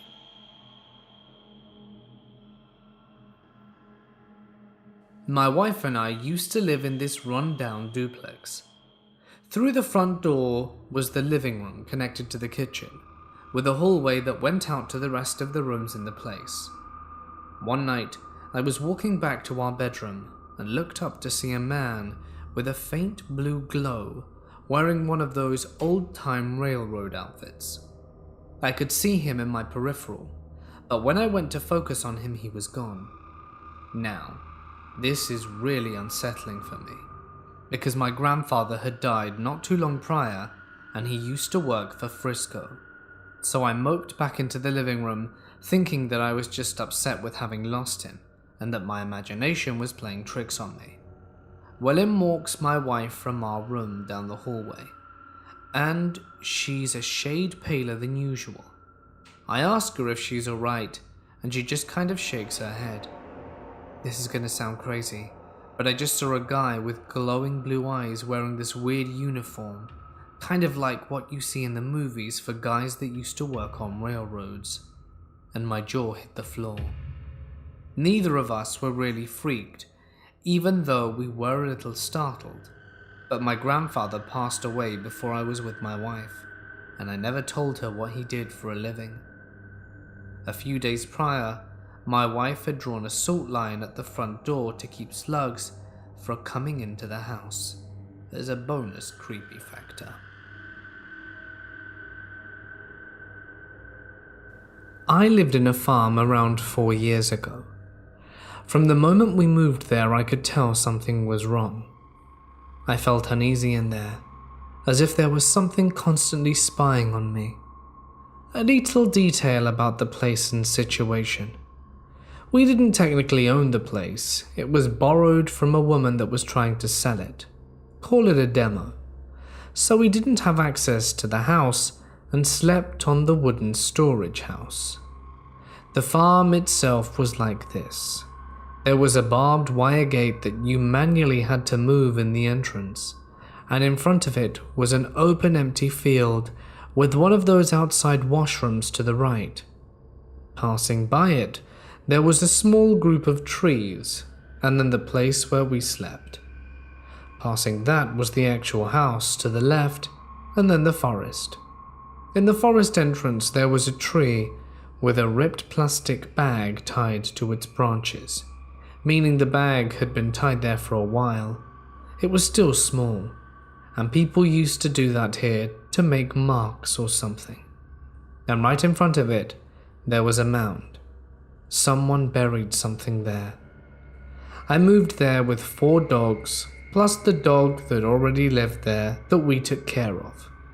Our routine was to wake up at 5 a.m. to go to the city, so I could go to school and my parents could go to work. The first night we stayed there, I noticed my room was the only one in the entire house that didn't have a lock, and I couldn't sleep because of the weird feeling I had, and I stayed up all night and slept on my way to school. Then things got weirder. The door started opening at night. I dismissed it as the wind. Cliché, I know, but it became more frequent and violent. Then, still on the first week, I saw it. It was a black humanoid figure with a white face. It was like the white face had empty sockets, and instead of a mouth, just an empty cavity in its face. It stood on my door entrance staring at me. I decided I would not sleep while I lived there, and I would bring myself to move or do anything. So I just kept staring at it to convince myself my mind was playing tricks on me. Then, some nights later, it became impossible to pretend, because it started moving and doing things. It entered my room, tapped on the window. It was a metal window that was right beside my bed, and slightly moved things and kept being a general creep. Whenever I shone light on it, it disappeared, but the eerie feeling persisted. I started keeping a flashlight in my room and playing music to keep myself calm and awake. Eventually I started falling asleep in some days, and in those days I would wake up with headaches and the feeling my eyes had been pushed into my skull. Every time I awoke, it was in pain. My parents eventually got security cameras because while we were in the city, some people entered the place to go fishing, as there was a shortcut to the neighboring farm lake through our forest. This is an important detail. Then one day my aunt went to visit. She had some weird superstitions and said the place had gold buried in it for some reason. She went to the forest and saw the mound under the marked tree I spoke about earlier, and decided it was a good idea to dig it up. Bad idea. I was digging it, and I need to describe what happened now very well to pass the feeling, so bear with me. There is a certain feeling of digging dirt that differs from rocks or mud or clay. I learnt this that day as I dug the hole. Then, after going through a small layer of fragmented rock, I hit something soft and resistant that felt like leather. I hit it harder and pushed through it. Immediately after it, there was something hard with a complex and detailed shape. I tried to break through it since my aunt insisted it was a protection for the gold, and my parents were just whipping me into helping her. But it was no use, and it occupied most of the area of the hole, so we couldn't dig around it. It was like the hole was made specifically to bury it. My aunt then said she would cover the hole. She didn't cover it, and we went home. That night was hell. There was no tapping on the window. There was a strong banging. The thing kept entering my room non-stop, and even the flashlight wasn't working. I had to stay awake, feeling everything pressuring me. My door wouldn't close, and the thing would make noises and would be there staring at me. Now this is the part that makes the security cameras so important. They stopped working the moment it all started. There were 4 cameras, one pointing towards the farmhouse, one of them pointing to the washroom, one of them that showed my window, and one that pointed towards the forest. That morning I went to check on the camera footage, and all the cameras had stopped working except the one pointing at the forest. There was only static for the other 3, but that one had a small blur. After that night, it never appeared again. I still couldn't sleep because of fear, but it never actually showed up and things got calmer. We moved out some time after that. I keep thinking about it every now and then.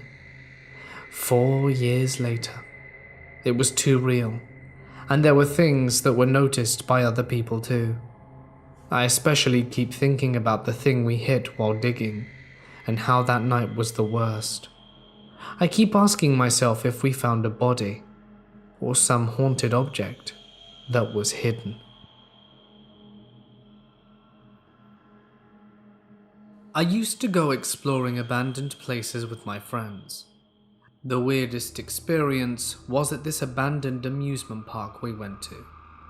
The last time we had been there, a skeleton of a cat had fallen from a ceiling tile inside one of the buildings and freaked out my friend, but I wasn't there, so I didn't know much about that.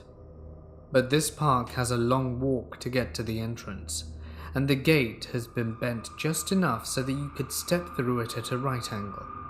So we walk probably a mile across a field to get to the gate and step inside. The first building is some sort of storefront type thing. We walked up to it, and one of my friends notices a light coming from inside, and we all fall silent as he steps forward to peek in. He looks back wide-eyed, and naturally, the urban exploring rest of us go over to the doorway and check out what he saw. The whole wall opposite us was on fire. It looked like it had been lit no less than 10 minutes before we got there, and we straight sprinted back to our cars after that. Freaky stuff.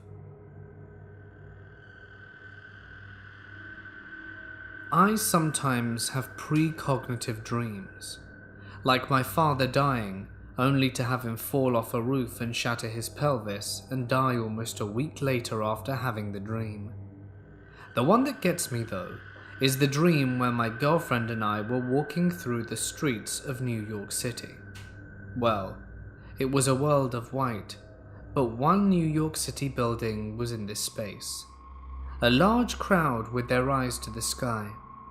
We walked up to them and asked them what they're looking at. Someone in the crowd says they're going to jump off the building. My girlfriend and I look up to see a shadowy figure that we can't make out the gender or race of, but it's human. We see this person walk off the edge, and I cover my girlfriend's eyes and close mine whilst turning my head to the floor. All of a sudden, a voice that only I can hear tells me, "I need to watch. There's a reason you need to see this." I watch as this bottom explodes on the ground, and I wake up. I also wake up my girlfriend and tell her this story and eventually fall back to sleep. The very next day, meaning the morning after the dream, I go to work and the doorman of the building tells me about a girl who jumped off the building. I ask questions, but he saw it and was obviously in a state of shock from the event.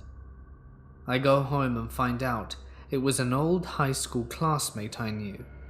We weren't in the same circle of friends, but we did have some mutual friends.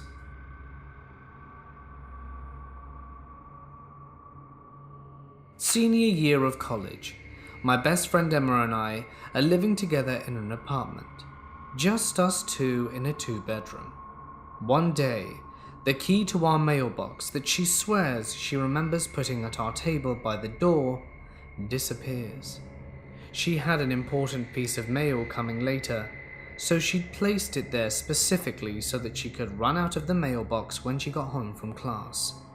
We searched the house after and looked everywhere, and finally after a few weeks we decided that one of us must have lost it, and we finally had to ask our landlord for a new one. It was just an annoying household mystery until one night a few months later. Emma is a super spiritual person, claiming she can feel presences and stuff like that. Personally, I thought it was bull. For example, she has always claimed that when she passes under a streetlight in her car, it flickers off while she's below it, and comes back on when she's looking at it in her rearview mirror. I can always tell how dumb that sounds, but she's below the light so you can see it. She was driving home one night along a long street, and the streetlight phenomenon kept happening to her. She arrived at our place and immediately mentioned the streetlight thing was in full force, and she felt like she had a presence with her. I literally said out loud, "Why would a ghost be able to change the lights, Emma?" Right as I said that, the lights in our apartment went out for 10 seconds and turned back on. Needless to say, we were both scared, and we freaked out for a while and finally calmed down. I turn on a Spotify playlist, and we settled in for the evening, chatting over glasses of wine. About 10 minutes after the light incident happened, the speaker starts playing static in the middle of a song.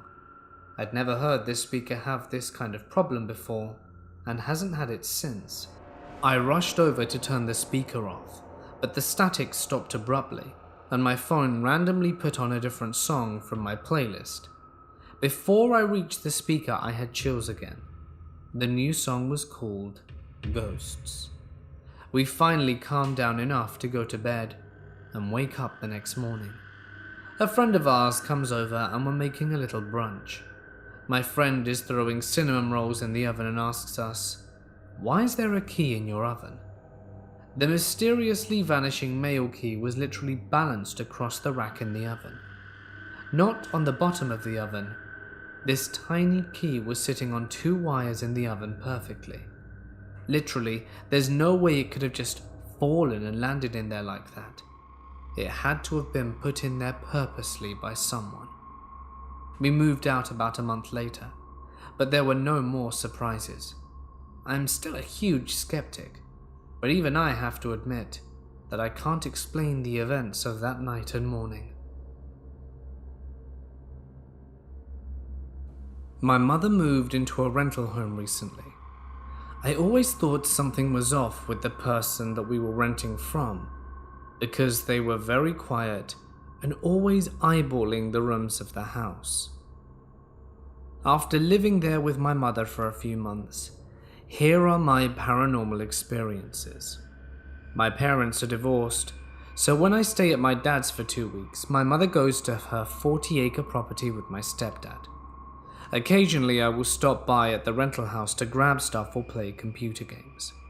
We started noticing lights turning on and off and doors opening and closing. It doesn't happen often when we are in there for a while, but when we come back after 2 weeks of being gone, that's when the activity picks up. A few things happened a few times while I was staying there, and things like my bed sheets being yanked off me while I'm chilling in bed, and my wireless headphones cracking and making weird glitchy sounds that never occur at my dad's house. The sound could be most compared to a modem startup or an old-timey dial-up that sounds a bit distorted. My mother keeps having her blinds tampered when she comes back, and she finds her blind clips on her bed every once in a while, even though she doesn't move them.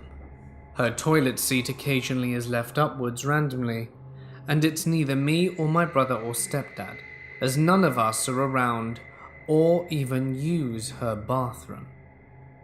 Occasionally, we will hear commotion in the living room, but when we look in there, nothing is going on and the sound stops.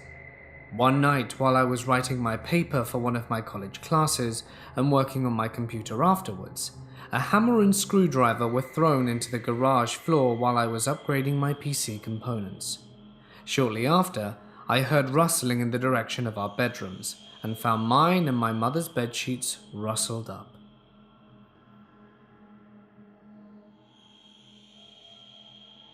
I was raised in a 3-room mobile home, and me and my brother shared the master bedroom, because my mum would rent out one room since my dad was no longer with us. My little brother and sister would sleep in the same room with my mum and my mother's boyfriend, since the room that they stayed in was the same size as the master bedroom, except it didn't have a restroom in the room. While growing up, I've always had an open mind for the supernatural world, so sometimes I would see or hear things, and I wouldn't know if what I saw or heard on my own was actually the supernatural, or just my mind playing tricks on me. But everything happened in my room. Sometimes I would ask my brother and my mum if they saw or heard the same thing. My mum would say that she didn't, and that my mind was playing tricks on me, and to not tell my sister or brother because she didn't want me to scare them. On the other hand, my brother would say I were crazy, as he did not believe in the supernatural. But that all changed once they had their own experiences with the paranormal. My mum's experience happened when she was pregnant with my little brother, and I was in junior year of high school. Once I got home from school, my mum was sitting outside waiting for me, and I asked her, "Why are you waiting outside?" She tells me that she got scared inside the house and decided to wait for me out here. My mum tells me that she was home alone cooking, and it was quiet, when out of nowhere she hears a loud bang coming from my room, as if someone dropped my air conditioning. Her first thought was that someone was trying to rob the house, so she grabs the knife and turns off everything, so that they think no one's home, and she waits at the end of the hallway in case they come out. As she waits, she hears noises and footsteps coming from my mum's room, to the point where she hears more than one person. She hears them throwing papers around and knocking down objects, and she starts to get scared, but she tries to stay calm after waiting for 10 minutes. And it gets quiet, and after 5 minutes of pure silence, she gets the courage to open my door, and she hears and sees nothing, just the way I had left my room before I left school. While realizing nothing happened in my room, she realizes that someone tall is standing behind her, and her body is overtaken by sadness and fear, so she starts to break down. She gains the courage to look behind her, and sees that no one's there, and she decides to go outside as fast as she can to wait for me. Nowadays, after I moved out, She tells me that she sometimes hears my voice calling her from a distance while I'm at work, and at night, she sees either an adult sitting on the couch looking at her or a little kid sitting on the flower throw when no one's there. My brother's experience happened when he was 20, and I was 19, and my other brother had come down from college to visit. It was 11 p.m. while I was at my friend's house. Once I get home, he asked me if I had came home and tell him no, that I was at my friend's house with a group of friends sitting down and chatting. And I ask him what happened. He tells me, "You know, you tell us you heard and saw something and we think you're dumb and going crazy?" He begins to tell me his story. That he was in the restroom doing the number 2, and after a while in the restroom he hears footsteps through the wall, thinking it's me because he heard the door open and then close. He begins to call out my name, hoping that I respond, but it's quiet. But he hears someone inside the room sitting down on the chair rocking back and forth, and keeps calling out to me. He begins to hear someone grabbing at his college homework and throwing it around and ripping it up, so he starts to call me out. He gets angry because he just finished cleaning, and says he hadn't heard someone's voice. He hurried up out of the restroom, only to see the room was perfectly clean and no one was in there. He goes to the kitchen and asked if anyone had went into the room. My mum answered that no one had ever gone over there or near the door. He explains to her what he heard, and ever since then has also believed in the supernatural. While I was growing up, I always heard and saw things, so I've always been a believer, but it never bothered me, and I was never scared of the paranormal. I was 20 years old when I had astro projected the first time that I remember. Me and my girlfriend had 2 pit bulls that lived at my mum's house at the time, and my brother was in college. My girlfriend's shift was from 6:45 a.m. to 3:15.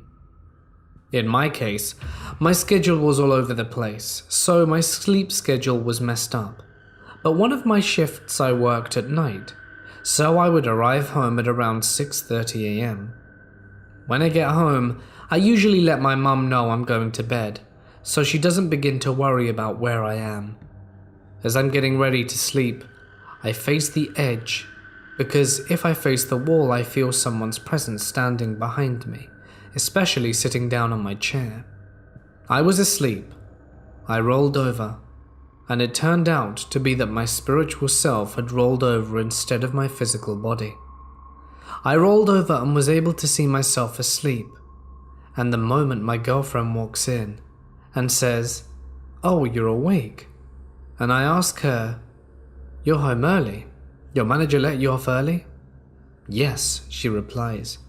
I look at the time. It's 12 p.m. They would have never let you off this early. She just stares at me and begins to smile, a smile from ear to ear, and begins to transform to her normal self. A long-fingered, long-haired, ugly-looking creature, pimples all over her face. She looked a bit like the witch from the movie Hansel and Gretel Witch Hunters. She stared at me and smiled, but I wasn't afraid. And then out of nowhere, in the blink of an eye, she was face to face with me, grabbed my arm with her long nails going through my skin, and I began to yell out in pain as she just laughed at me. At that exact moment, the dog heard me, or her, laugh and began to bark loudly. And I woke up. The moment I awoke, I was face to face with the wall instead of the edge of the bed, but then felt this presence behind me. And I knew it was because I saw her face to face, and my dog kept barking. Once the dog stopped, I assumed it scared her off, and I took a look at my arm where she had grabbed me, and saw the marks left by her nails. I told my mum what happened, and she believed me ever since her own encounter. Ever since that day, I now sometimes see people, or hear noises even though no one is around me. I used to rarely have dreams about the future, and nowadays I've been having dreams about some of my family members dying or committing suicide, or me being at their funeral, which I hope none of them come true, Usually my dreams about the future tend to end in reality. I've told my story to people, and they begin to talk to me about a third eye or my sixth sense. But now I'm starting to think that when the demon grabbed my arm, I think she helped me unlock something. Because wherever I go, I feel a presence around, like someone is staring at me from a distance. Or sometimes I'm able to see it from the corner of my eye. When I look, no one's there. People call me crazy, but they can call me whatever they want. They just need to experience it firsthand in order to truly understand and become a believer themselves. One time, I drove back to college after Christmas, but before the winter break was over, so I was the first of my roommates to get back to the house we were renting. Our house was in a pretty isolated spot on the outskirts of a town in upstate New York.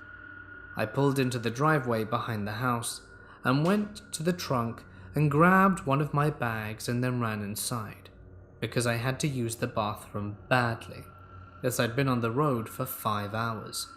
I was inside the house using the bathroom for about 5 minutes, and after I went back outside to get the rest of my stuff from the car, there were footprints in the snow all around it. Now, as I said, I was alone in the middle of nowhere. The only set of footprints should have been mine from where I'd gotten out of the car on the driver's side and walked to the trunk, and then walked to the back door. Yet now, there was another set of footprints circling the car, and then leading into the woods at the back of the property. It appeared that the footprints had originally come from the woods as well. I had left my trunk open when I was inside, because I assumed I was alone, and nothing had been taken. But someone had seen me arrive, come out of the woods, circled my car, and gone back in. I grabbed the rest of my stuff, locked my car, ran into the house, and locked the doors. I am from Morocco. Moroccans think that jinns must be living in the land of the jinns because of the numerous incidences and encounters and real witchcraft stuff that happens here. Almost everyone in Morocco has at least 10 stories to share. I have a few as well, from watching possessed people speaking different languages to getting to see an entity with my own eyes. This one happened a few months ago. One night I was awake watching movies at 4 a.m. when my brother started knocking on the door like crazy. I opened the door and he was gasping. He went straight to the window and looked through, trying to see if anyone was there. It took a while for him to calm down and tell me what happened. He was walking home and it was late, so the streets were empty and quiet. He tried to take a shortcut by going through this alley, so by the time he got there, he saw something in the alley. He told me that there was this old man in white, with long white hair and a long white beard in white clothes. It kind of reminded me of Gandalf, but anyway. This man was actually frozen. He was standing in the middle of the alley looking up, and not moving at all at 4 a.m.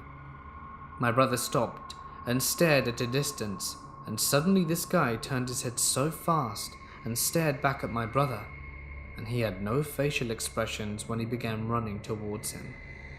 He was running so fast, it was impossible for a man his age. My brother fled, and didn't stop running nor looking back until he got home.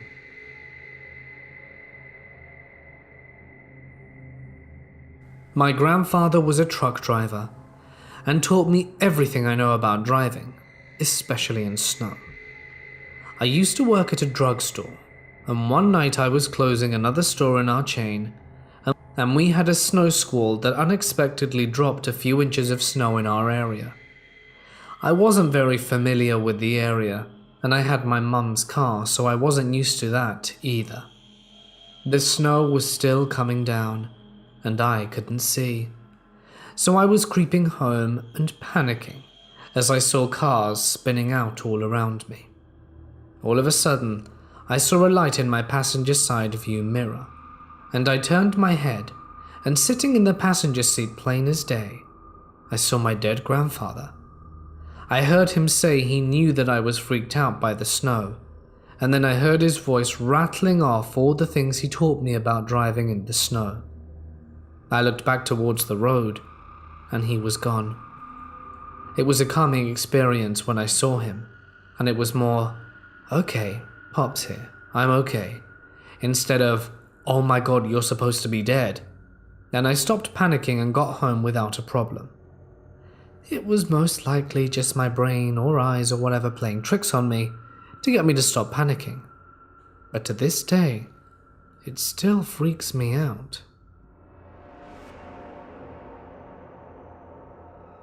In 2008, we renovated our house after buying it. We painted the cabinet doors in the kitchen and laid them out to dry. When it came time to hang them, 2 were missing. We searched everywhere but couldn't find them. I ordered replacements, but never got around to putting them up. We just got too used to the middle cabinets being shelves. About a year and a half go by, and I decided to paint the replacement doors and put them up.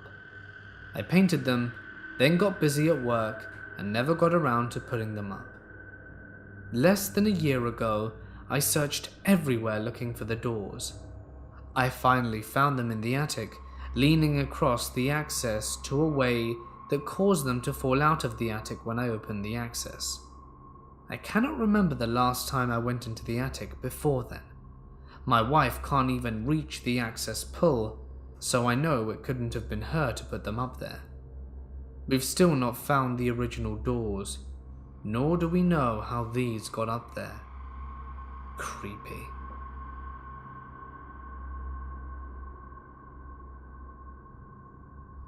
I should start this by saying I didn't used to believe in ghosts. I work in a building from the 1890s that I was told was once a brothel. Once I was working at night, when no one else was there, to get some extra work done. A lot of weird stuff happens on the 2nd floor, and a little after 3 a.m, I had to go up there and put some things away and lock up. The light switch is at the top of the stairs, so I had to walk up the stairs in the dark. There are no windows in the hallway, so the only light was coming up from the bottom of the stairs. As I reached the top, I thought I saw a human figure walk across the hall, from one room to another, through 2 closed and locked doors, and fast, like a video sped up 50%. I was pretty freaked out, but skeptical. Maybe I just imagined it. The 2nd floor of this building has always freaked me out at night. My coworker too. So I turned on the light at the top of the stairs and walked down the hall to put some things away in the storeroom. While in the storeroom, a large machine part that had a flat bottom and was just sitting there on the table fell over while I had my back turned. It couldn't have just fallen over on its own or been knocked over by me. My heart started pounding and I said out loud, "I'm sorry, I'm leaving now." I locked the storeroom and started walking quickly back down the hall. As I walked, a little gust of wind blew through the hallway from behind me.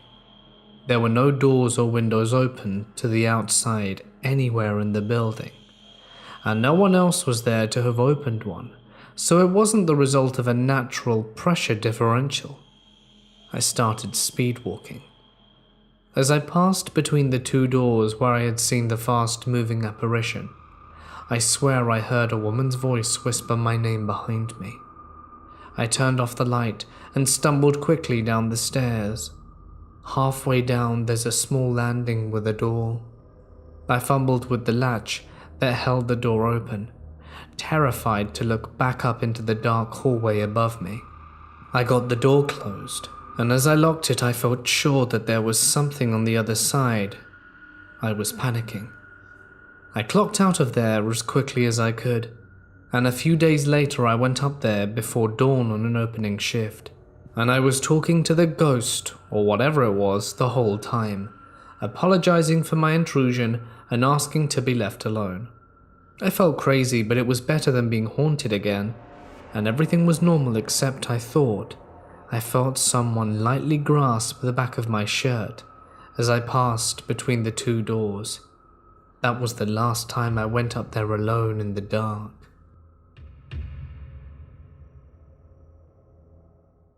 I used to have a penchant for wandering around abandoned buildings when I was in high school. One time a friend and I decided it would be a good idea to explore a farmstead that hadn't been in use for years. The whole experience was really bizarre. The farmstead was accessible by a long gravel road that brought you to a cluster of dilapidated buildings around a central barn.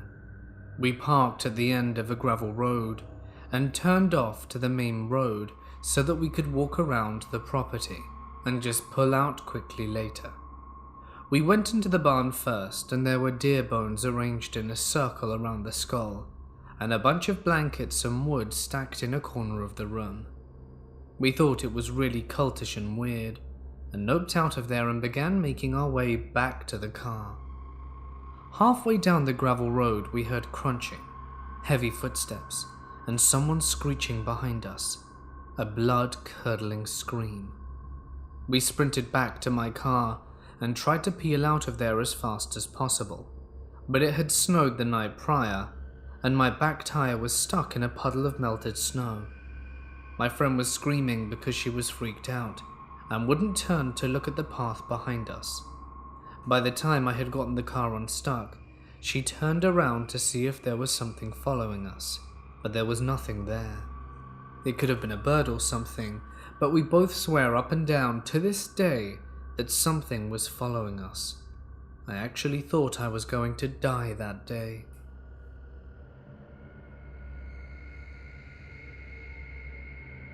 When I was a kid, we lived in a rented house which was on the 3rd floor, and it was the topmost floor. Our home was built on the terrace itself. At night I heard the typical anklet sound almost every night, but as I was a kid no one believed me. Days passed, and one night my father rose from bed and asked me if we heard any sounds. I screamed that I did, and all of us went to the terrace to see if anyone was there. What came as a shock was all the families who were living in that building were on the terrace, and they were all wondering about the sound and where it was coming from. The sound that we'd all heard was no longer there. But once everyone had turned off the lights and returned to bed, did I hear it about an inch from my ear, as did my parents. We were very freaked out, but the sound ceased a few days later. We moved into a new city after that, bought our own house, and that strange sound followed me to my personal room. But after a few days it faded completely. Me and my sister had adjacent rooms. My room was quite a bit bigger than hers, and sometimes felt empty. Every sound echoed. My sister left home for her job in a different city. I took her room as it was the perfect size, with the perfect furniture for my studies. In a few months, some strange things started happening. I was, and still am, a TV show fanatic, and used to watch comedy shows regularly till morning on my laptop. My room was on the 1st floor, and my parents' room was on the ground floor. Soon after the anklet episode, I once heard a very loud thud that came from the terrace. I suspected thieves, so I went to get my baseball bat and sprinted towards the terrace at 3 a.m. It sounded like something jumped and fell hard on the ground. I found no one on the terrace, and it happened every other night. I started ignoring it after a while.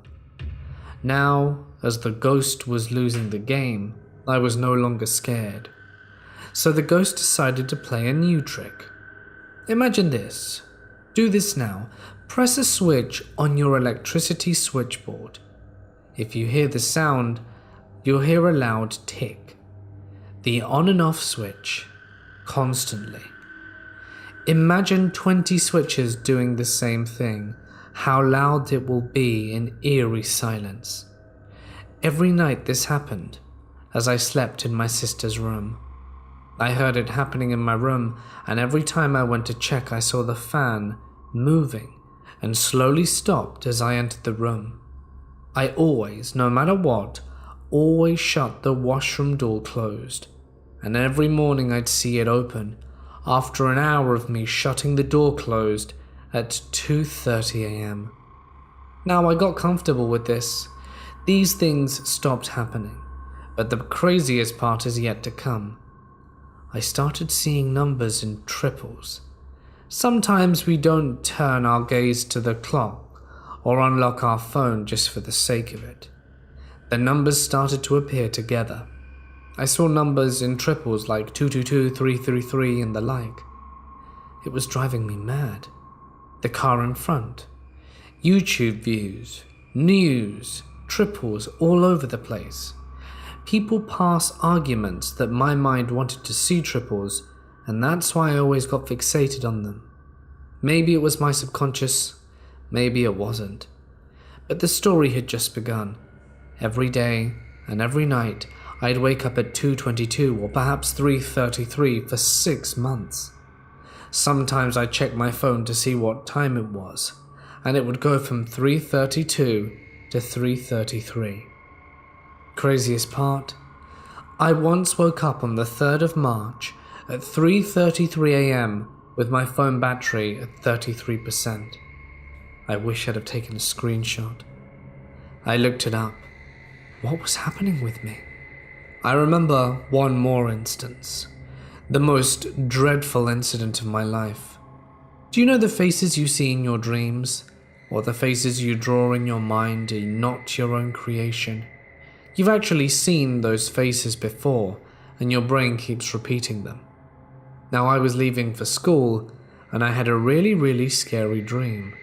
I mean, even now I get shivers when I think of it. There was a man in my dream, of medium height, bald, wearing old clothes with dark circles, like a Vantablack. Next day I was getting my bike out of my house to go to school. The same man who I saw in my dreams was standing in the middle of the road staring at me. He did this for 2 to 3 minutes, and I was petrified, unable to move an inch and unable to scream. Then the man didn't move either. He stared at me for the longest 2 minutes of my life, and just turned and walked away. I had a very high fever that day, and didn't go to school. Fast forward a few years. I had this feeling for a year now and still have it, that whenever I sleep I feel someone standing near me, over me, and directly looking at me. Even when I'm alone or with a bunch of friends, I always feel the presence of someone I do not know. I moved out of my hometown for my job in the same city my sister moved into. This happened a year ago. I lied on my bed, closed my eyes, wasn't even sleeping, and felt someone yank my hand. I thought I was dreaming, but 2 minutes later someone tightly slapped me on my left cheek, and no one was in the house.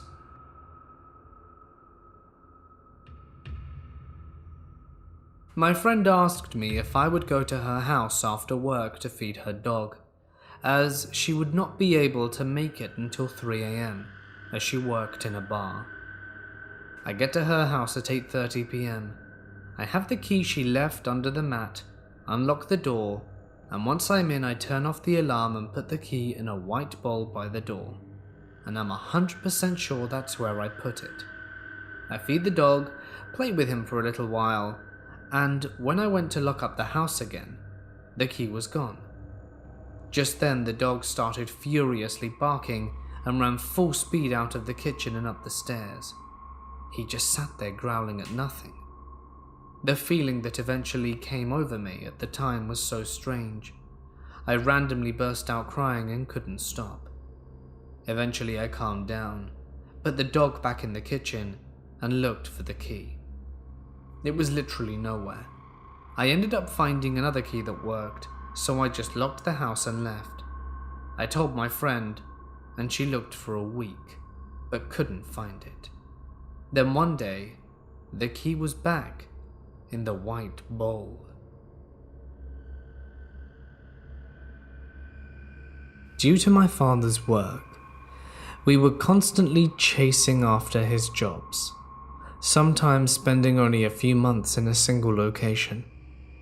After my father got a new job in this small town, we moved into a rather nice house on a dead-end road. It was a large house with wood floors and a generally exceptional feel about it. Glad to have found a nice house in our price range, we didn't really think too much on why it was empty and why the landlords were willing to rent it out for such a very low cost. It would only take a few months before we found out for ourselves what was going on. The haunting started as just a feeling that we kids would get from time to time.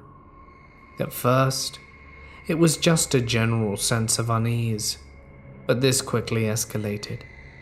As time went by, we slowly transformed from simply thinking we were being watched to seeing forms in the corner of our vision.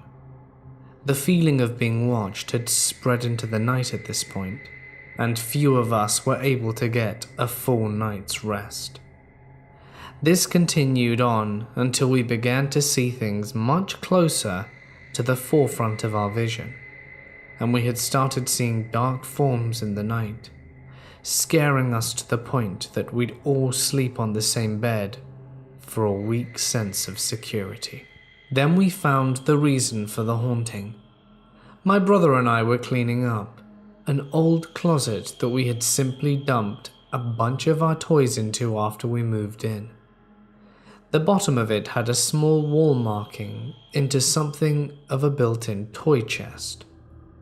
We finally had some boxes to hold our things, and no longer needed to leave them in the closet. As we pulled out our things, we noticed that the carpet was loose. We were kids, and we were not very smart. Instead of telling our parents, we just pulled the carpet back, revealing something that none of us would ever forget. A tombstone. It was right there, with the name and dates already carved into it. Thinking there was someone buried in our closet, we quickly showed the tombstone to our parents. Thankfully, they decided to remove it from the house, and we thought that was it. But the haunting didn't stop. We started having nightmares and sick spells whenever we were alone in the house, and where it went from there was something a 7-year-old me couldn't understand. All I knew was fear, as I would awake at all hours of the night to see a dark figure standing over me, watching me sleep. I would cover my head in my sheets and pray to God to protect me. Usually it worked, but sometimes I would lower the sheet to see a dark, ghostly face now staring me in the eye, its face inches from my own. Soon, we were all seeing faces in the dark, and we stopped doing things on our own at night. We would share beds. We would never get up or do anything on our own, and often waking up whoever we were sleeping with to go to the bathroom or to get a drink of water. The final straw was the night I was foolishly walking around the house at night during a lightning storm.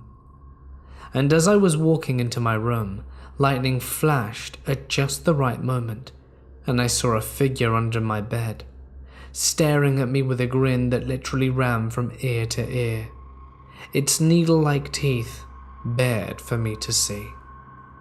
I screamed in absolute terror, and it would take days for me to be willing to even play in my room again.